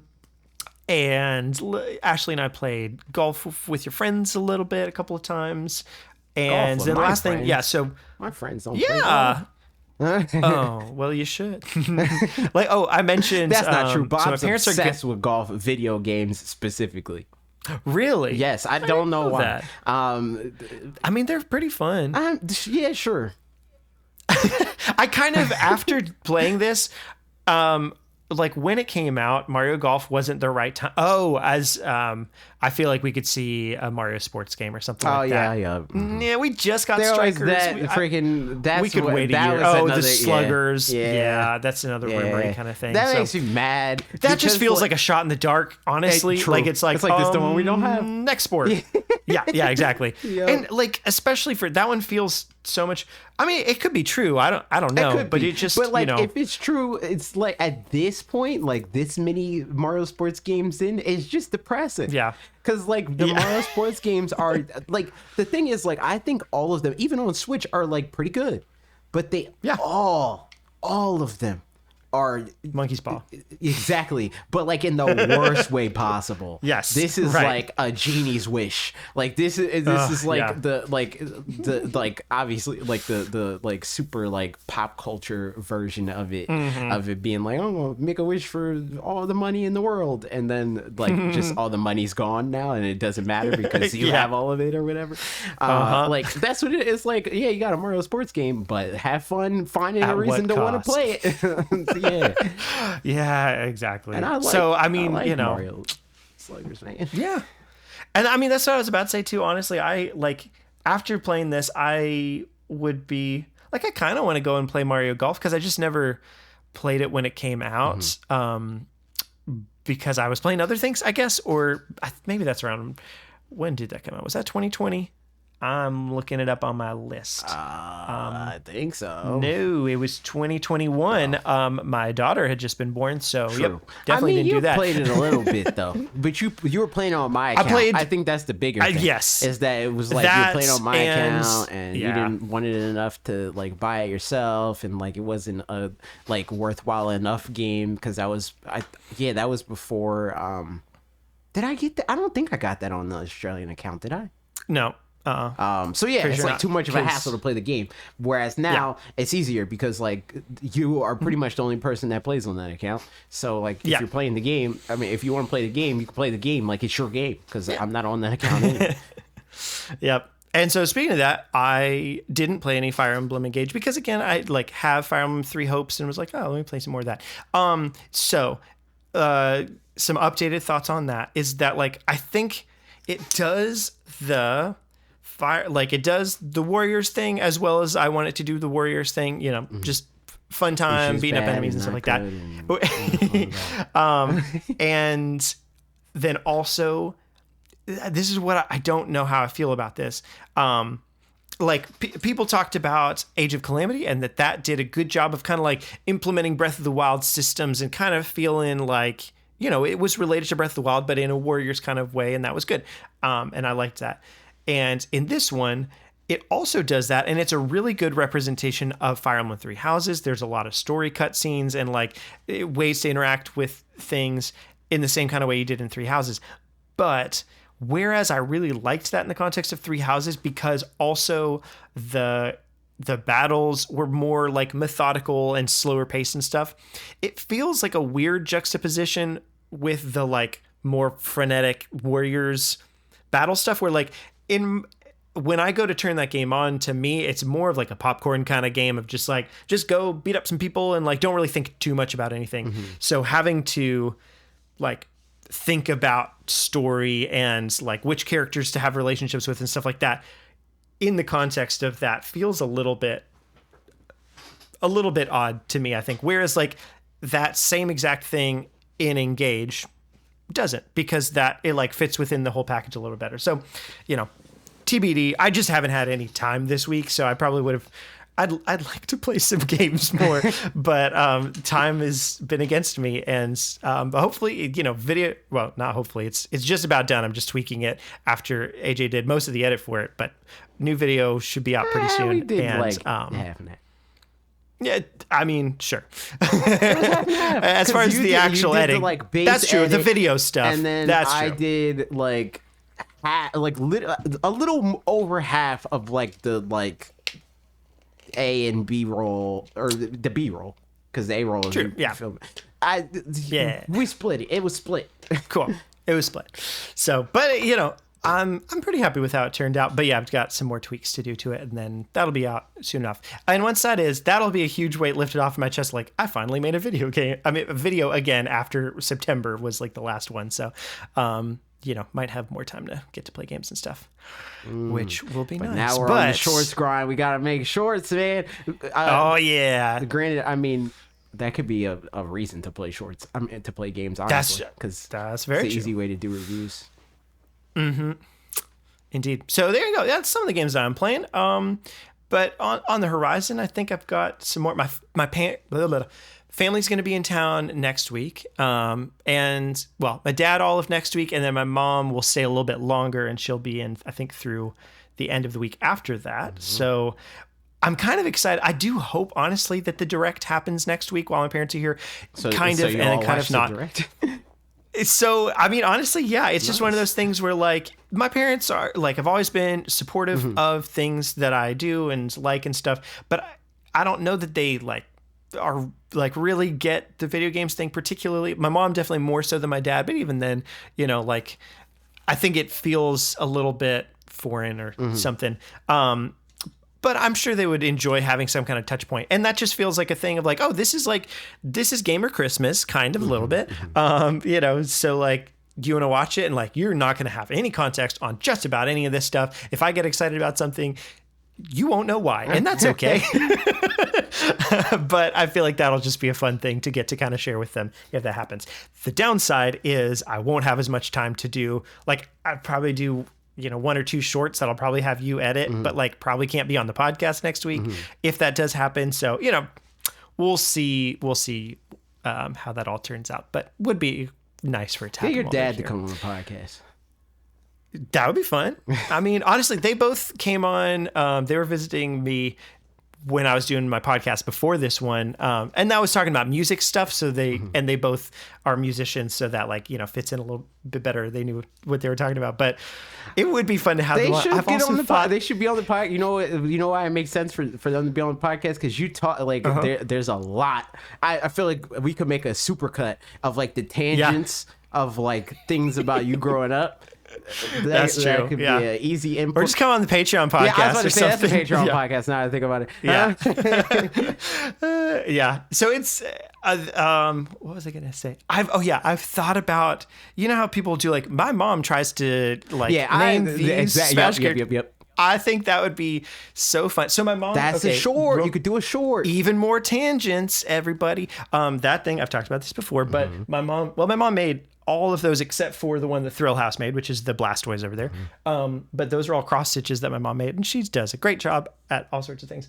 But part of the gift of the one, if you're listening on audio, one of them is a cross stitch of Gen 1, all 151 Pokemon. And it's real cute and stuff. And part of the present was she memorized all of the names of those Pokemon as well. And so somewhere I've got a video of her going, Bulbasaur, Ivysaur, Venusaur, et cetera, et cetera. And it's great.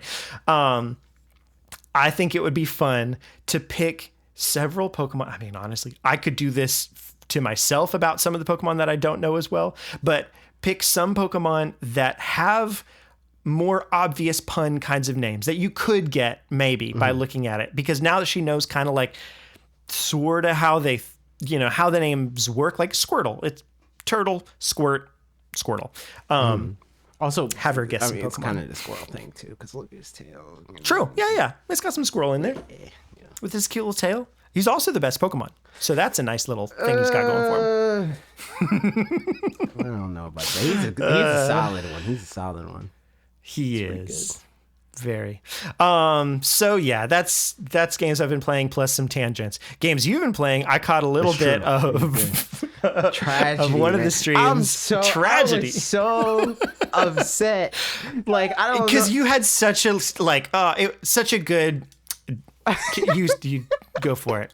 So, for the uninitiated, I'm doing a Soul Link with my friend Lee, and what that is, it's a co-op Nuzlocke. And if you lose a Pokemon, both people lose a Pokemon. If you box a Pokemon, both people box a Pokemon. We're doing level caps. We're doing no healing in battles. We're doing no terrestrialization.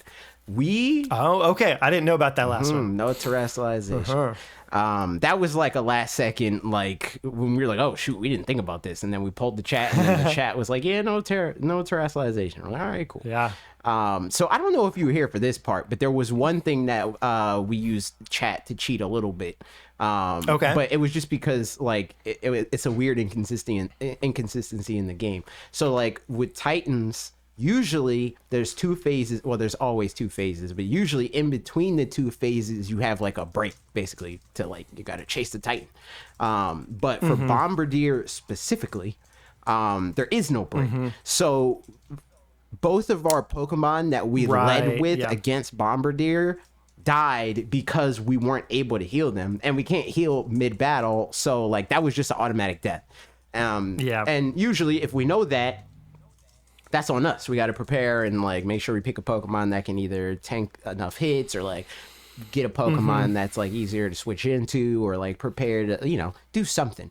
But we didn't know this, so it was just like, that's just a death that was like, because the game told us, I want to be different and wacky on this Titan specifically, and no other Titan. So chat voted that we could keep our the Pokemon that died. That ended up not mattering, because when we went to Team Star, it's the first Team Star member that we ever did. Lee, which this is like kind of my fault, but also he played the game. I thought that that the Rev Rooms were part steel. Had steel type, yeah, because they're poison steel normally, but they're just the solo type of whatever the Team Star member is. So both of us were kind of like playing with that like assumption that the Rev Room was going to be part steel.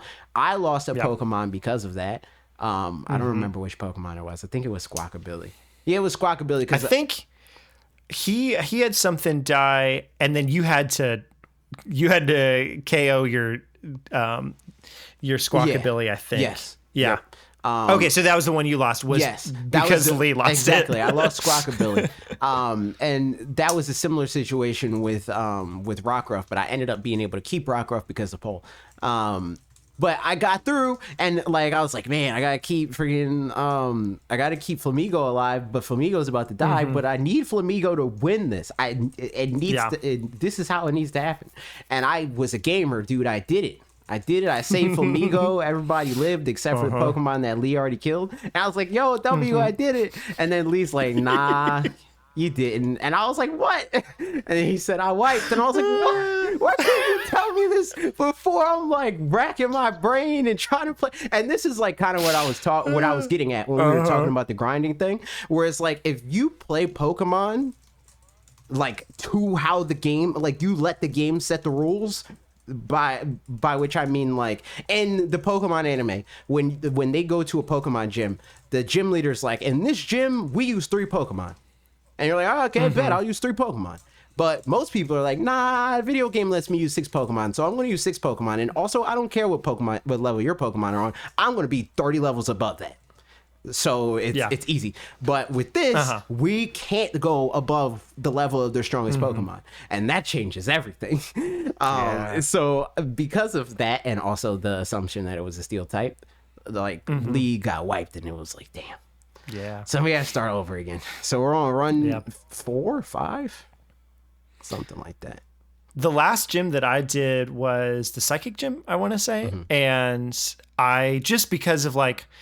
I kind of skipped an area. So it was, I did a path up the right side and got a bunch of Pokemon up to like, I don't know, higher level, 36, 38, something like that. And then was like, and then you mentioned that I just straight up missed the first gym. So I went back and then played that, but with lower level Pokemon and kind of, went around there and then found the cave that goes to the Psychic Gym. So by the time I got to the Psychic Gym with those Pokemon that from the first time around, they were still like, kind of not necessarily under leveled, but they definitely were within the level cap. It was like 41s to one of them was maybe like 44, and their highest level one was like 46 or something. And 100%. If that was a Nuzlocke, like I lost 3 Pokemon, I think, in that battle, and I want to say I used maybe a healing item or 2 or something like that. So like the game is just, the way that you play it definitely impacts the difficulty. It's designed for children, but it also is designed to allow you to have your own challenge. It's just like, it's like Smash Brothers. It's like, it's easy to learn, difficult to master sort of thing. And at this point too, it's got like gyms are also take into consideration the, typing and stuff like that, where like, sure, it was the Psychic Gym, but the Gardevoir had Moonblast or something, where like, if I'm using just dark type Pokemon, that's I'm not going to have a good time all of a sudden. Like and that was the other part where it was like, ever since I would argue Sword and Shield, and doing Nuzlocke taught me that, where it was like, I got brutal swing. What the heck? You're not supposed to do that to me. Oh man. It's like they throw curveballs at you. You just know enough, and I'm like general you. As people that have played Pokemon games for the last 20 years, we know enough to be like, oh well, they're going to do this, and they're going to be at this level, and blah blah blah. So I'm going to make sure that I'm way stronger than them, so they can't throw me for a loop. But because at that point, like if they have, again, Gardevoir has Moonblast, and if you're the same level where like you can't OHKO, that Pokemon, even if you have, super effective moves or whatever, then it provides an actual challenge. Right. if you're leveled up way higher than it doesn't matter how fast of a base speed it has. It's just going to be slower than you because you're 20 levels higher. Exactly. So you will knock it out. And so then like the fact that it has good retaliation stuff and, you know, is like has interesting builds or whatever doesn't really come into effect because you're kind of superseding that with just power. And even with things like just artificially like matching your level, that robs you of the chance to have a challenge too, because there's a lot of times where, like, say in this Soul Link specifically, Lee will a lot of times take the time to meet the level cap. I'll meet the level cap to a certain extent, and then I'll get tired of grinding, and I'm like, we're going to see what happens. If I beat it, I beat it. If I don't, rip. Usually I'm fine, because I understand the video game. But like, if they just match your level, you don't have that. At that point, it's just, do you know type advantage? Yes or no? And that's not interesting. It's like, it's way better to like you, and that's kind of along the lines of like stuff that we were talking about with Breath of the Wild, right? A thing that I always like growing up, this was a subconscious thing, but like, as I got older, I understood like, oh, this is how I just play Pokemon like this. I'll always give myself a new like Pokemon thing that people that aren't me do, and like incorporate that into how I play the next game. Like in Gen 4 or 5, I was like, I'm going to start breeding Pokemon. Never did that before. You know, I'm going to start EV training. Never did that before. I'm going to, you know, like every game, there's something like that like, I add another layer, and like usually I'll keep the previous layers, so it gives me a lot of stuff to do in the game, and that puts a lot of playtime, like organically, not even in a like like artificial kind of way. It just it's in the game, and the game tells you about all this stuff. You just have to want to do it, because again, they want to give you the option with whether or not you want to do it. It's like exactly. Yeah, you kind of said this a second ago too, but like, it's like the Breath of the Wild thing where like, if I want to do Korok seeds, you know, like I could just decide I don't care about Korok seeds and then completely skip them. But like some of the Korok seeds are super boring and obvious, or maybe honestly, maybe not even boring, but just, you know, repetitive or obvious once you know them or that kind of thing. But there are some of them that like, there is one that, maybe this wasn't a Korok seed. Maybe this is a shrine. I don't remember. But like playing, I think it was a shrine, playing golf basically with these giant boulders that you have to get into this hole, but like you can't hit it too many times because it'll break maybe or something. I don't remember exactly. Or it'll like overshoot the thing, and I goodness. did this very recently because I was playing Breath. Oh really? I was playing the DLC. And I think that's the DLC shrine. It might have been because there was also like shrines that I missed. It was like 2 shrines that I missed, and I went back and did those. But yeah. So yeah, that is a shrine. But like, you know, similar but smaller things with Korok seeds. There's plenty of just like interesting little nuggets of fun that you can just decide to fully skip over, or you cannot. And you know, it's just nice to have the option of those things. So, and like the thing that I like a lot about it with Pokemon specifically is it gives you an option to do something, and like choosing to do that thing gives you something long term. Like I will now, because I chose to EV train my Pokemon for the last 3 generations or whatever, I will always have those Pokemon, and they will always be EV trained, and I can use them whenever I want, you know? That is nice. And that's pretty dope versus like, I'm doing this thing because it's fun, which is cool, you know, but it's like, I'm doing this thing because it's fun. And that's less so a Pokemon, because the act of like playing Pokemon and picking things on the menu is not fun, IMO. But the idea of like having this like forever Pokemon that I can use whenever I want, to me in an abstract way is, and I think like with Breath of the Wild, to bring like why I brought that example up is like, I think that like it could learn something from Pokemon in that regard, where it's like either it's like something like you get something, or you like it's like a very like front of like not front of mind, but like a very direct, like you accomplish a thing for engaging with these extra things, rather than the meme like, LOL, you got all the Korok seeds, you wasted your time, you idiot. Right. That's not the best way to like reward your player. Granted, they're not trying to reward the player. They're trying to be like, it's the journey, blah blah blah, which can be true, but also like, you give gamers a number because that is such a. It doesn't become a journey at that point.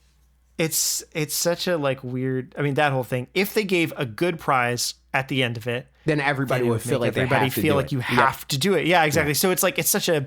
I think they chose to do the right thing with a thing that there's just not really a right, a best.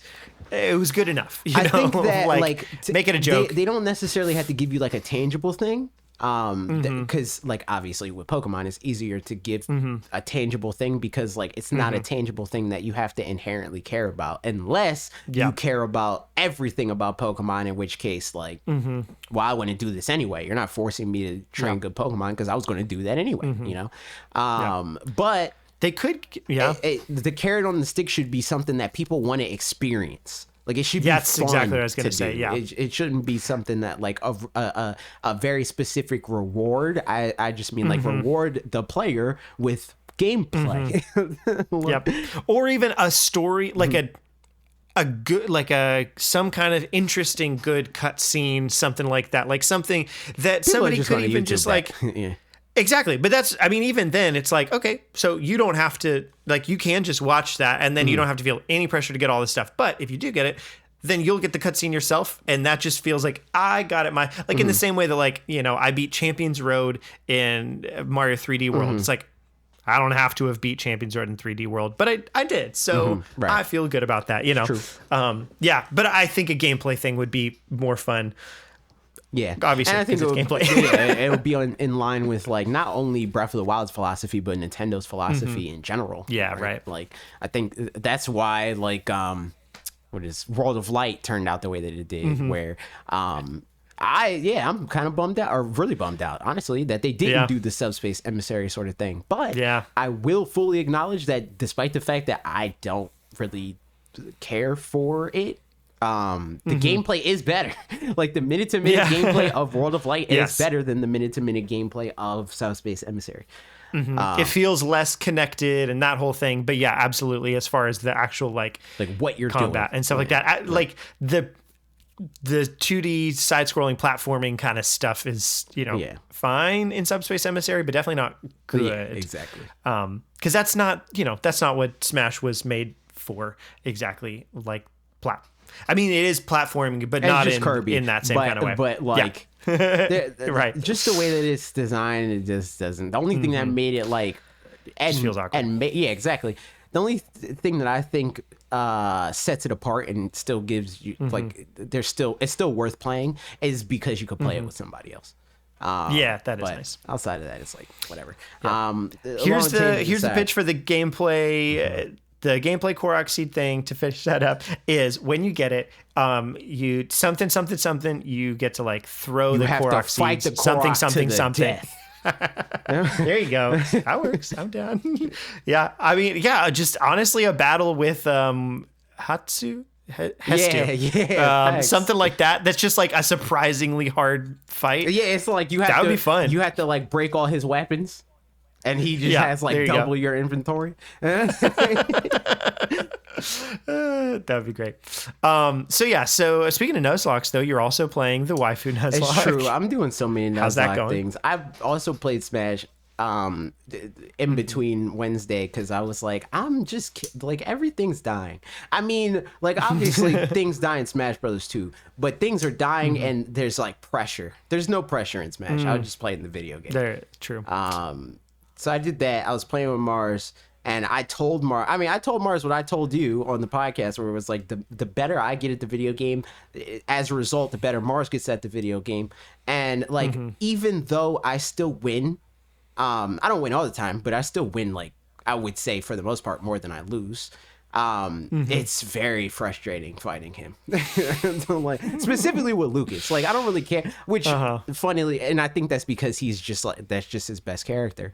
But like the bad matchup that he plays Young Link. I have fun playing Young Link. I don't like, it's fine playing Young Link, but Lucas infuriates me. And it's because he understands his character really well. And Lucas's like hitboxes and properties are just stupid and unfair. And I hate it.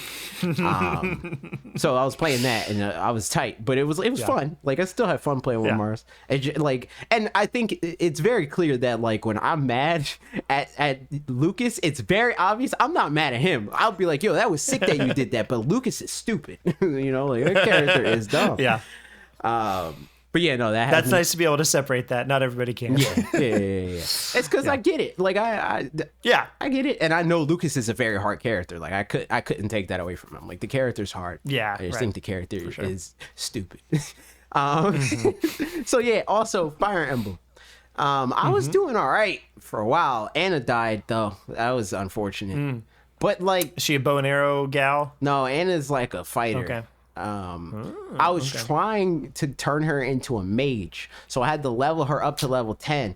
So I did like one of the like skirmishes because I was like, that's a good way to level her up. And I had the fatal flaw of like, I was trying to like rush it. I was like, all right, let me give her the thing, and then I'm going to engage, and then I'm going to use the warp thingy, and then I warped her in the middle of all the stuff. Like I put her in the action, and then everybody was like, child, and then they murdered her. So she's dead now, and like part of me sad because I was like, yeah, she was pretty good. She could have been I hear she's like one of the better units or whatever, which like I'm starting to doubt that. I mean, not doubt that she was like one of the better units, but like I hear so many different people saying so many different units are like the best unit, quote unquote. But I think that it's more varied than that, you know?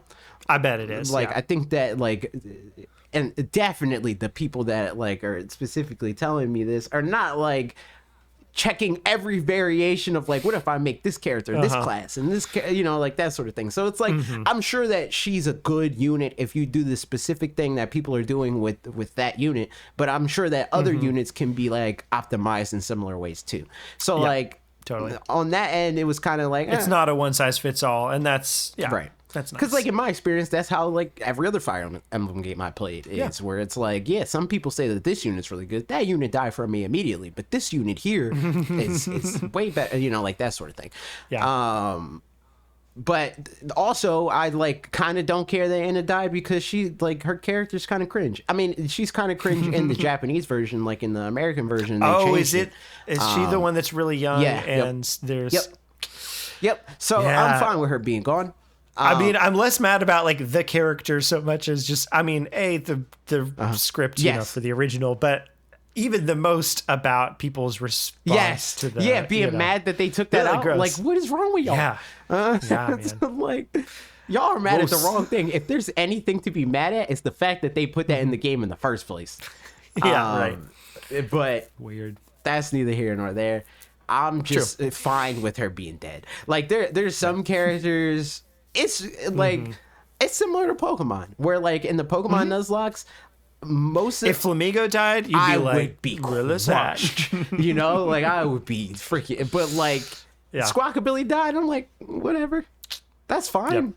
Happens. Circle of life. You know, and that's how it is in this game, where I'm like, Anna died, whatever. Bougie Ron, he died, and I'm like, whatever, dude. But, like, if fake Frederick dies, I'm tight. I don't know how fake Frederick would die. Have you played Fire Emblem Awakening? Nope. Fire Emblem Awakening. He has it's a horse rider cavalry guy named Frederick, and that's just his class. And that's the same thing with, I think his real name is like Vander or something like that. He's just Frederick. Okay. Yeah. So that's why I call him fake Frederick. Nice. But yeah, hopefully he doesn't die, because I'd be crushed if he dies too. Yeah. That's honestly, I feel like the skirmishes, that kind of a thing is always like, I remember I was playing a Nuzlocke, like a crystal or blue Nuzlocke or something back in the day, and had it on, like, you know, being able to speed it up and stuff, because it was a ROM and stuff, and breaking the law How back dare in those you. days.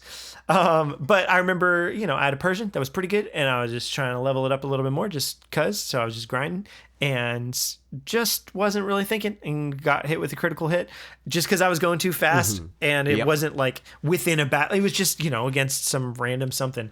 And that's how I learned. It always happens like that, man. Like with Pokemon, obviously I have a way better, like, I have a bigger sample size since I did the Sword and Shield Nuzlocke. Like, there are the heat map for deaths is like gyms, which obviously, of course, and trying to catch another Pokemon. Those are the scariest times in all of Nuzlocke's across the board. And there's so much pressure, because in a regular one, unless it's some really rare encounter, like a shiny Pokemon or something like that. Like, if I'm trying to catch some Pokemon, at some point, I'm like, I'm just going to kill it and find another one. Like, whatever, But when you're really trying to catch a specific Pokemon, sometimes they just don't. And also, if you're specifically trying to be within a certain level range, sometimes the Pokemon kills you, and that's terrifying. Yeah. So it's like I'm actively trying to not kill this Pokemon, who is actively trying to kill me, and if they kill me, it matters. And Fire Emblem is like.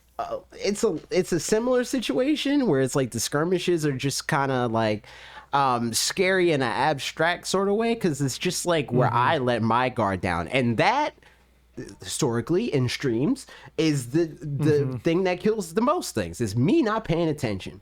And I don't pay as much attention in the skirmishes, so there's death that happens usually in the main missions and stuff like that. I'm fine, I do all the things and I'm efficient. Because I'm thinking, I am overly thinking about everything. But in skirmishes, I'm like, just get it over with, man. And then people die. But that's that. Yeah. And speaking of paying attention, everybody, you'd better listen up, because we're at Q&A, I believe. And that's the time that the most important truth comes out. It's true.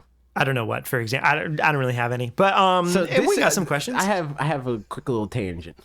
I don't know if this was like before your time. I don't think so. I don't think it was before you joining the channel and the podcast and stuff like that. But me and Bob, when we used to stream all the time together,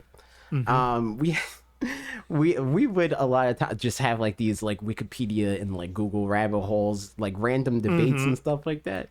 Yeah. And this was the thing.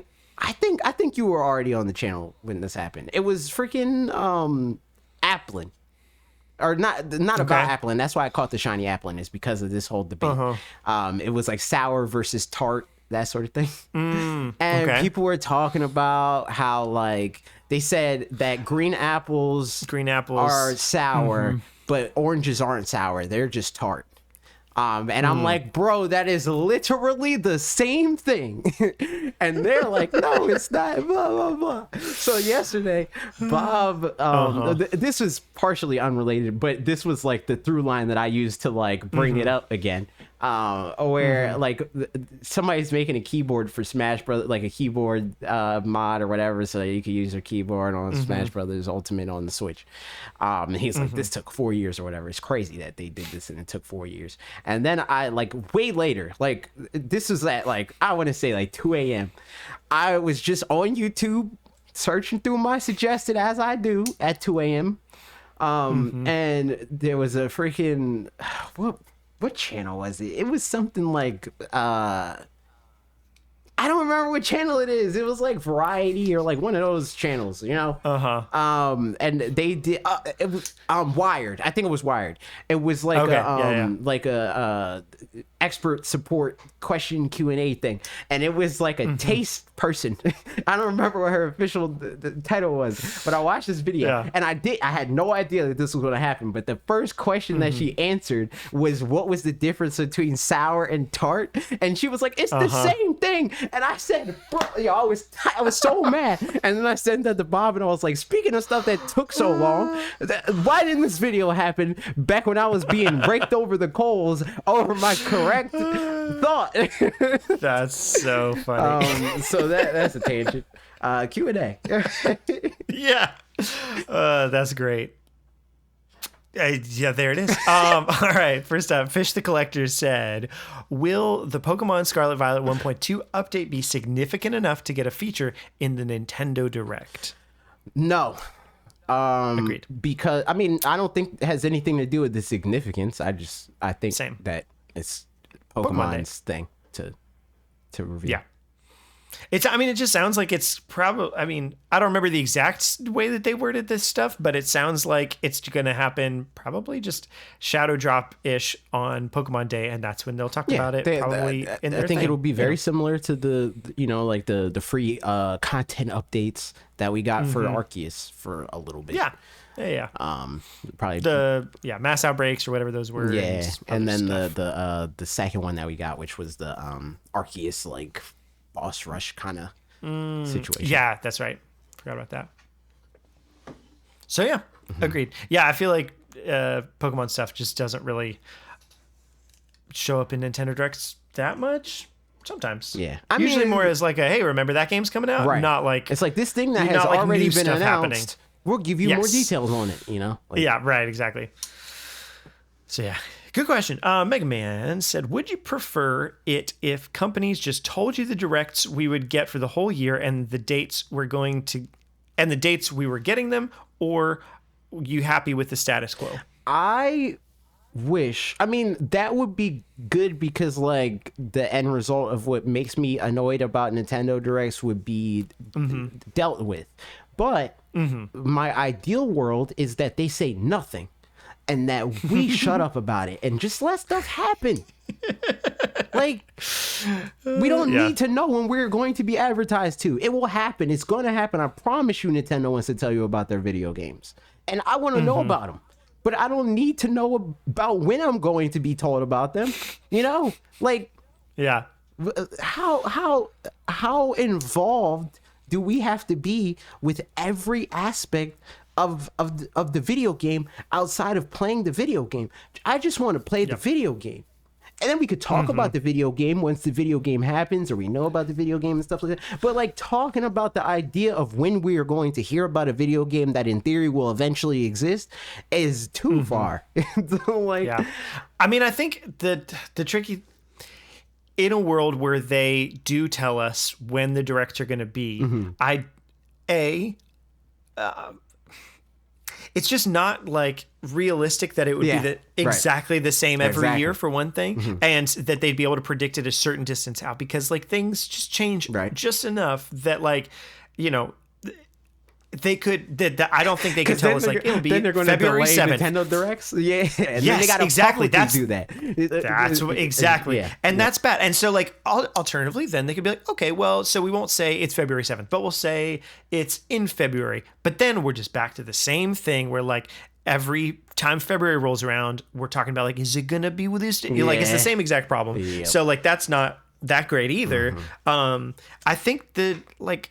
And again, sometimes it's like February is just not a good time for them or something like that, because they like, based on what they need to show, it actually makes more sense for it to be in March or in some other time. So yeah, I think, in some ways that would help temporarily with this whole situation, but it would just cause probably other issues to where I feel like us all just being more okay with the way things are is the better route, which I do feel like no I was gonna say maybe it's trending in that direction. I do feel like more of the people that have been around these conversations for longer are kind of coming to our same, being side burnt of this out. of like, all right, but there's always, it's like Pokemon, there's always new people that are getting in, and it's like, oh, there's Nintendo Directs, what are those? And then like, the same kind of thing. Also and it's just a news cycle, usual suspects that fuel this fire. Yeah, for sure.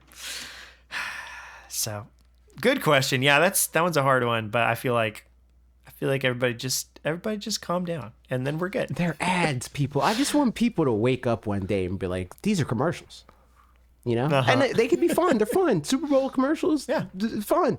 But at the end of the day, it can feel like video game Christmas, but this is a collection of ads for things that we are paying them money to play. What I mean? So like, we got to bring it back a little bit, you know, like, come on. Like I get being passionate for your hobbies and caring about the thing that you engage in and stuff like that. But it is a transactional relationship, and we got to be a little bit more cognizant of that, I think. Agreed. RP asked, if a direct is happening, do you guys think we'll have more news on Zelda Tears or Twilight Princess / Wind Waker, and also more farming RPGs by Square that'll have Alec blasting to the moon? I don't think we'll see a single LOL. farming sim. That's my prediction. We won't see one. Not a one. I honestly, yeah, I think I could see that being true. 'Cause Except for ones we got a that, bunch, like, and like if we already know, like the updates on ones we already know. Yeah, or exactly. That something doesn't like count. yeah. But we're not going to see Yeah. a single new one. That's my prediction. That's my one think that's and a really only good prediction. is that we won't see a single new farming sim. I also don't think we'll see Twilight Princess, Wind Waker, that whole thing until, if at all. Yeah. I mean, it still seems likely that it'll happen at some point, but I think it'll be, after Tears of the Kingdom for sure. Right. I agree. At this point, like next year, probably. Like What are you talking about? They're not be going to really put it out next year. That's when the Nintendo Switch 2 Pro you're so X right. swap is coming out. It's going to come out March 3rd, and they're going to pay us $300 to play it. And we're gonna be mad for one reason or another. They gave me $300 in ones. Yep. Or in pennies, it's just the Dexter's Lab situation from that one episode. Thanks. Yeah. Pork Chop Parker said, "What dormant franchises do you think have the chance to appear in the next direct with a new Kid game?" Icarus. New? Kid Icarus. Chance Donkey Kong. Yeah. I was gonna say you said Donkey Kong, so that would make sense. Yeah. Otherwise, I mean, most of what we said was, not new games besides Donkey Kong. Mother. 100%. Not a new game. No. I do wonder if something. It feels like they're keeping the coals. Every generation it seems like a little bit. They do one thing that's like, all right. Yeah. We did enough, and then they go away, and then they come back and they're like, all right, here's this, and then they go away again. Their next generation maybe will get Mother 3 finally. Yeah, right, exactly. But yeah, it just seems like, because there's some franchises where that's not the case at all. We ain't having a new Ice Climber game in years. Decades. Ice Climber's bad. I don't know why I want an Ice Climber game so bad. But I think just because it feels really different from what the potential for what it could be feels really different from what Nintendo has done. So that's cool. Like honestly, in some ways, like for the Ice Climbers pitch or whatever, kind of closest to maybe a Breath of the Wild in some ways. I mean, it's kind of like like I said, if you haven't seen the short, it's like the Kid Icarus short where it's like they're forced. They have to. They can't get away from it. They have to make new things because things like Mario, right? It's like they've made new Mario games so consistently for so long that its evolution was like very, very linear. Like even Mario 64 is pretty linear from Super Mario World. Like it's Mario World on a new axis, sure, but at the end of the day, it's like there's nothing like crazy surprising about what they did with Mario. Ice Climbers is in a place where like not only was the last game made when technology was very different and very in comparison limited, it also like was a bad game.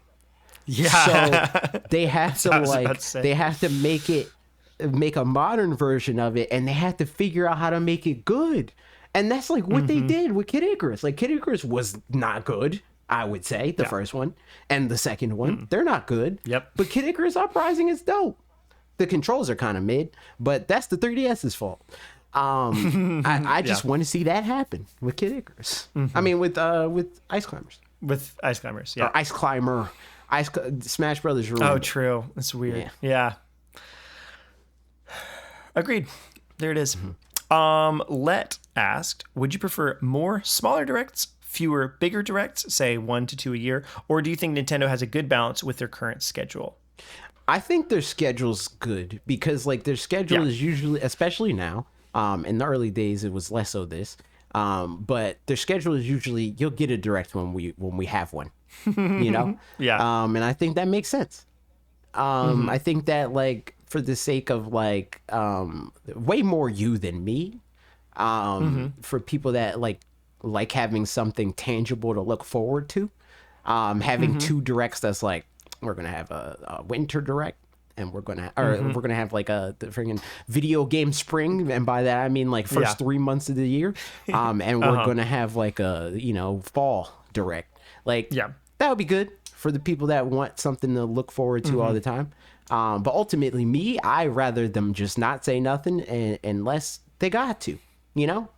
Tell me when it exists.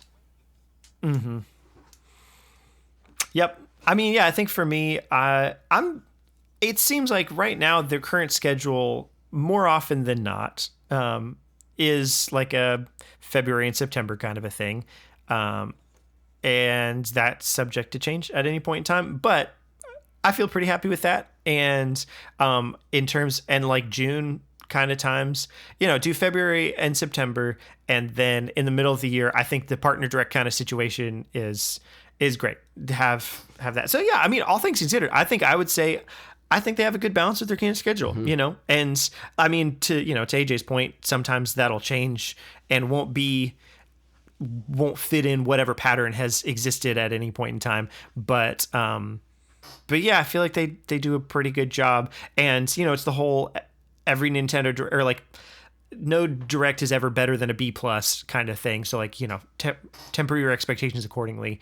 But that's for the best, so that you don't get one S tier one and then you come to September and you're like, here's something we found in our back pocket, or whatever. Right. So, and I think even that is pretty subjective. Like, yeah, really just depends on how. It doesn't even matter the amount of games on a person-to-person thing. It just matters how much you. And I think that this is like universally actually true. Like quantifiably true, but the way that gamers think about stuff, especially like this, it's true with video games that they play, but also video games that they can't play because they're ads. They think more in quantity than they do quality. Like that's why it's like I go to bat so much for 2018 in comparison to like most pundits on the internet, because it's like, not even just me, but there are literally hundreds of thousands of people that put thousands of hours into a game that was put out then. Yeah. And they're still actively playing it and have no plans to stop playing it. I think that will always matter more than a game that you like a lot that you will never touch again. Like, I think that there's definitely value to games that you play once and that's it, and it was a good experience and you had fun with that, but it is never going to be as good as the thing that you always come back to and have just as much fun with that you did the day that it came out. Like, that's just... I mean, I'd say that's a little bit... I mean, even that is a little bit subjective, I would say, but also 100% valid. It's because it'll differ from person to person. Like, for me, if there's a game, I mean, I don't really have any games that I continuously play. But that's what I mean. Guess. Exactly, though. But that's what but I'm even then, I mean, I'd say for me, like, I really do value experiences that are, like, have a start and an end. More than ones that, I mean, obviously, if I valued continuously playing something more than a start and end kind of thing, then I would be playing some game that does that. What do you think is the game that you have the most play time in on your Switch? Breath of the Wild. And then after that, Divinity Original Sin. And then after that, Animal Crossing. And even that doesn't have an end other than like I stopped. I think Animal Crossing is the only thing that throws a wrench in a little bit, and what I'm saying a little bit, yeah, because like at the end of the day, it's still the same thing. Like, you just don't actively play games like that, like in that way, but it's still true. Like, the game that you played the most is a game that is your favorite game. Yeah, for sure. Well, yeah, I guess what I'm saying is, like, in terms of to me a difference between playing it the most and one that I don't I will keep playing, if that makes sense. Right. Like, because for those ones, I just found ways to, play them longer, but they still had even Animal Crossing is like, I just had end goals that I created and then kind of, which that makes sense at that point. Because your favorite game wasn't made to facilitate that. And that's not necessarily what I'm saying. Absolutely. Like, I'm not saying that the best games ever are like games as a service or fighting games or whatever. I mean, the best games are the games that you want to engage with in the way that they were built the most. Like, I'm not like... exactly. Even if it's a short game, like a short hike, 2-hour game, and I love it. Exactly. But... And so, But go ahead. I think that like like with that example, I think that's an extreme example in the other direction where I can't, I mean, maybe there's like some fringe case where this is true. I can't imagine somebody's favorite game ever, like actually, like if we gave them a lie detector test, is a game that lasts them 3 hours. Like, and that's not to say I think every game should be 80 hours or whatever it is or blah, blah, blah. I just mean the amount of times that you want to play it or the amount of time that you want to put into it, whether that's a Mario 64 sort of thing where you beat it over and over again and you speed run it or you do whatever, or it is a Pokemon where the game gives you a lot of reasons to play it for a really long time, or it's a Smash Brothers where people come over your house and you play it a lot, or Mario Party or Mario Kart or whatever. Like, those sort of things is more so what I'm talking about. Like, it's not a genre specific thing. It's more like a compulsion to play it. It's true for people with Animal Crossing, where people there are millions of people that will buy a console just to play these sorts of games. Like that's Madden for my brother. That's Animal Crossing for people. That's Pokemon for people. I think the wrench I would throw in because the nobody's favorite game is a 3-hour game kind of thing. I think, not that I have any idea on that specifically, but emotion is like a pretty big thing that I think for some people, that's like, I'm somewhere in the middle of the spectrum as far as like operating more out of like on the Myers-Briggs or whatever. I'm pretty the F, or what is that? ENFPINTJ. So the T and F, whatever that one is, thinking or feeling. Right. I'm pretty in the middle on that. And whereas like Ashley is a lot more just like fully on the F side, very feeling.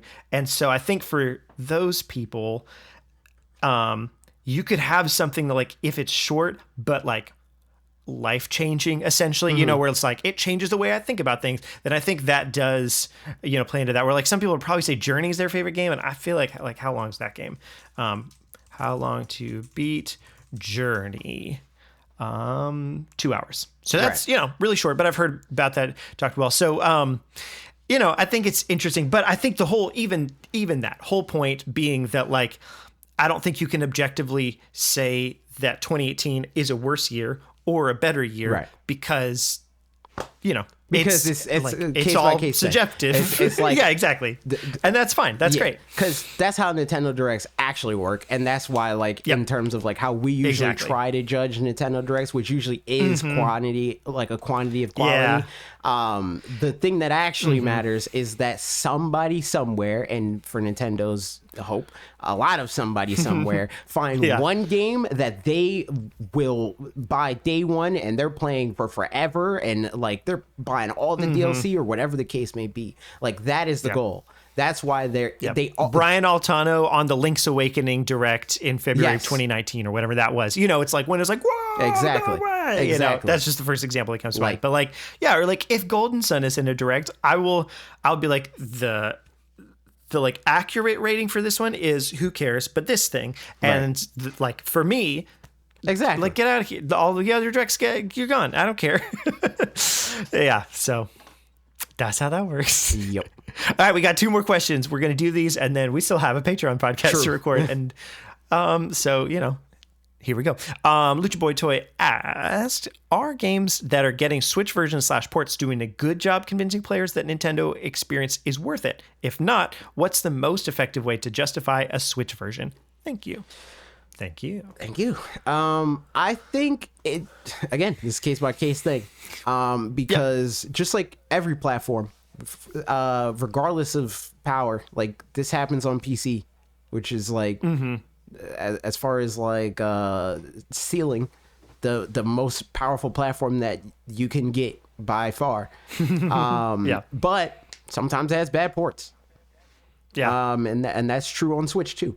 So it's like it really the what I think should be, or the like what I think should be every developer's goal when they're trying to port a Switch game.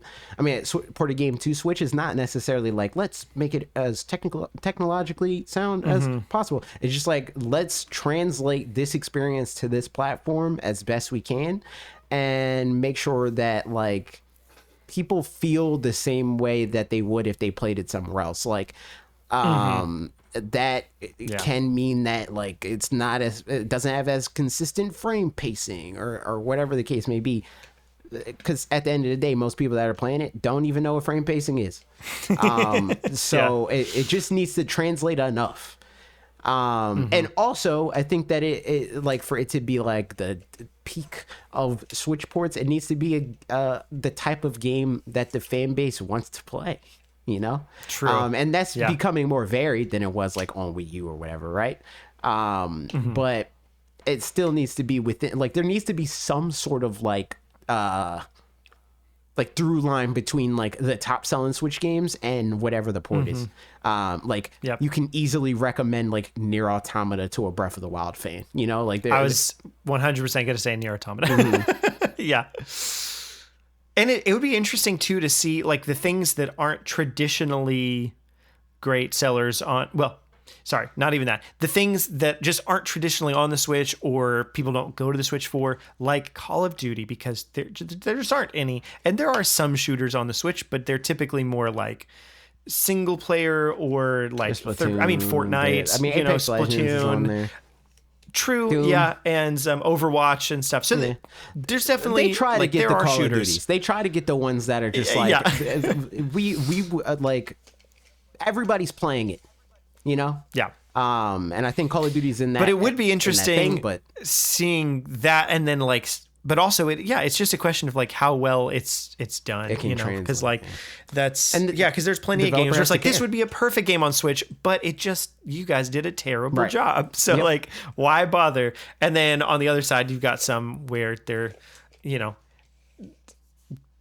they did a great job, I guess is what I'm getting at. Nier Automata, like you said, Persona 5, all that kind of stuff. Yep.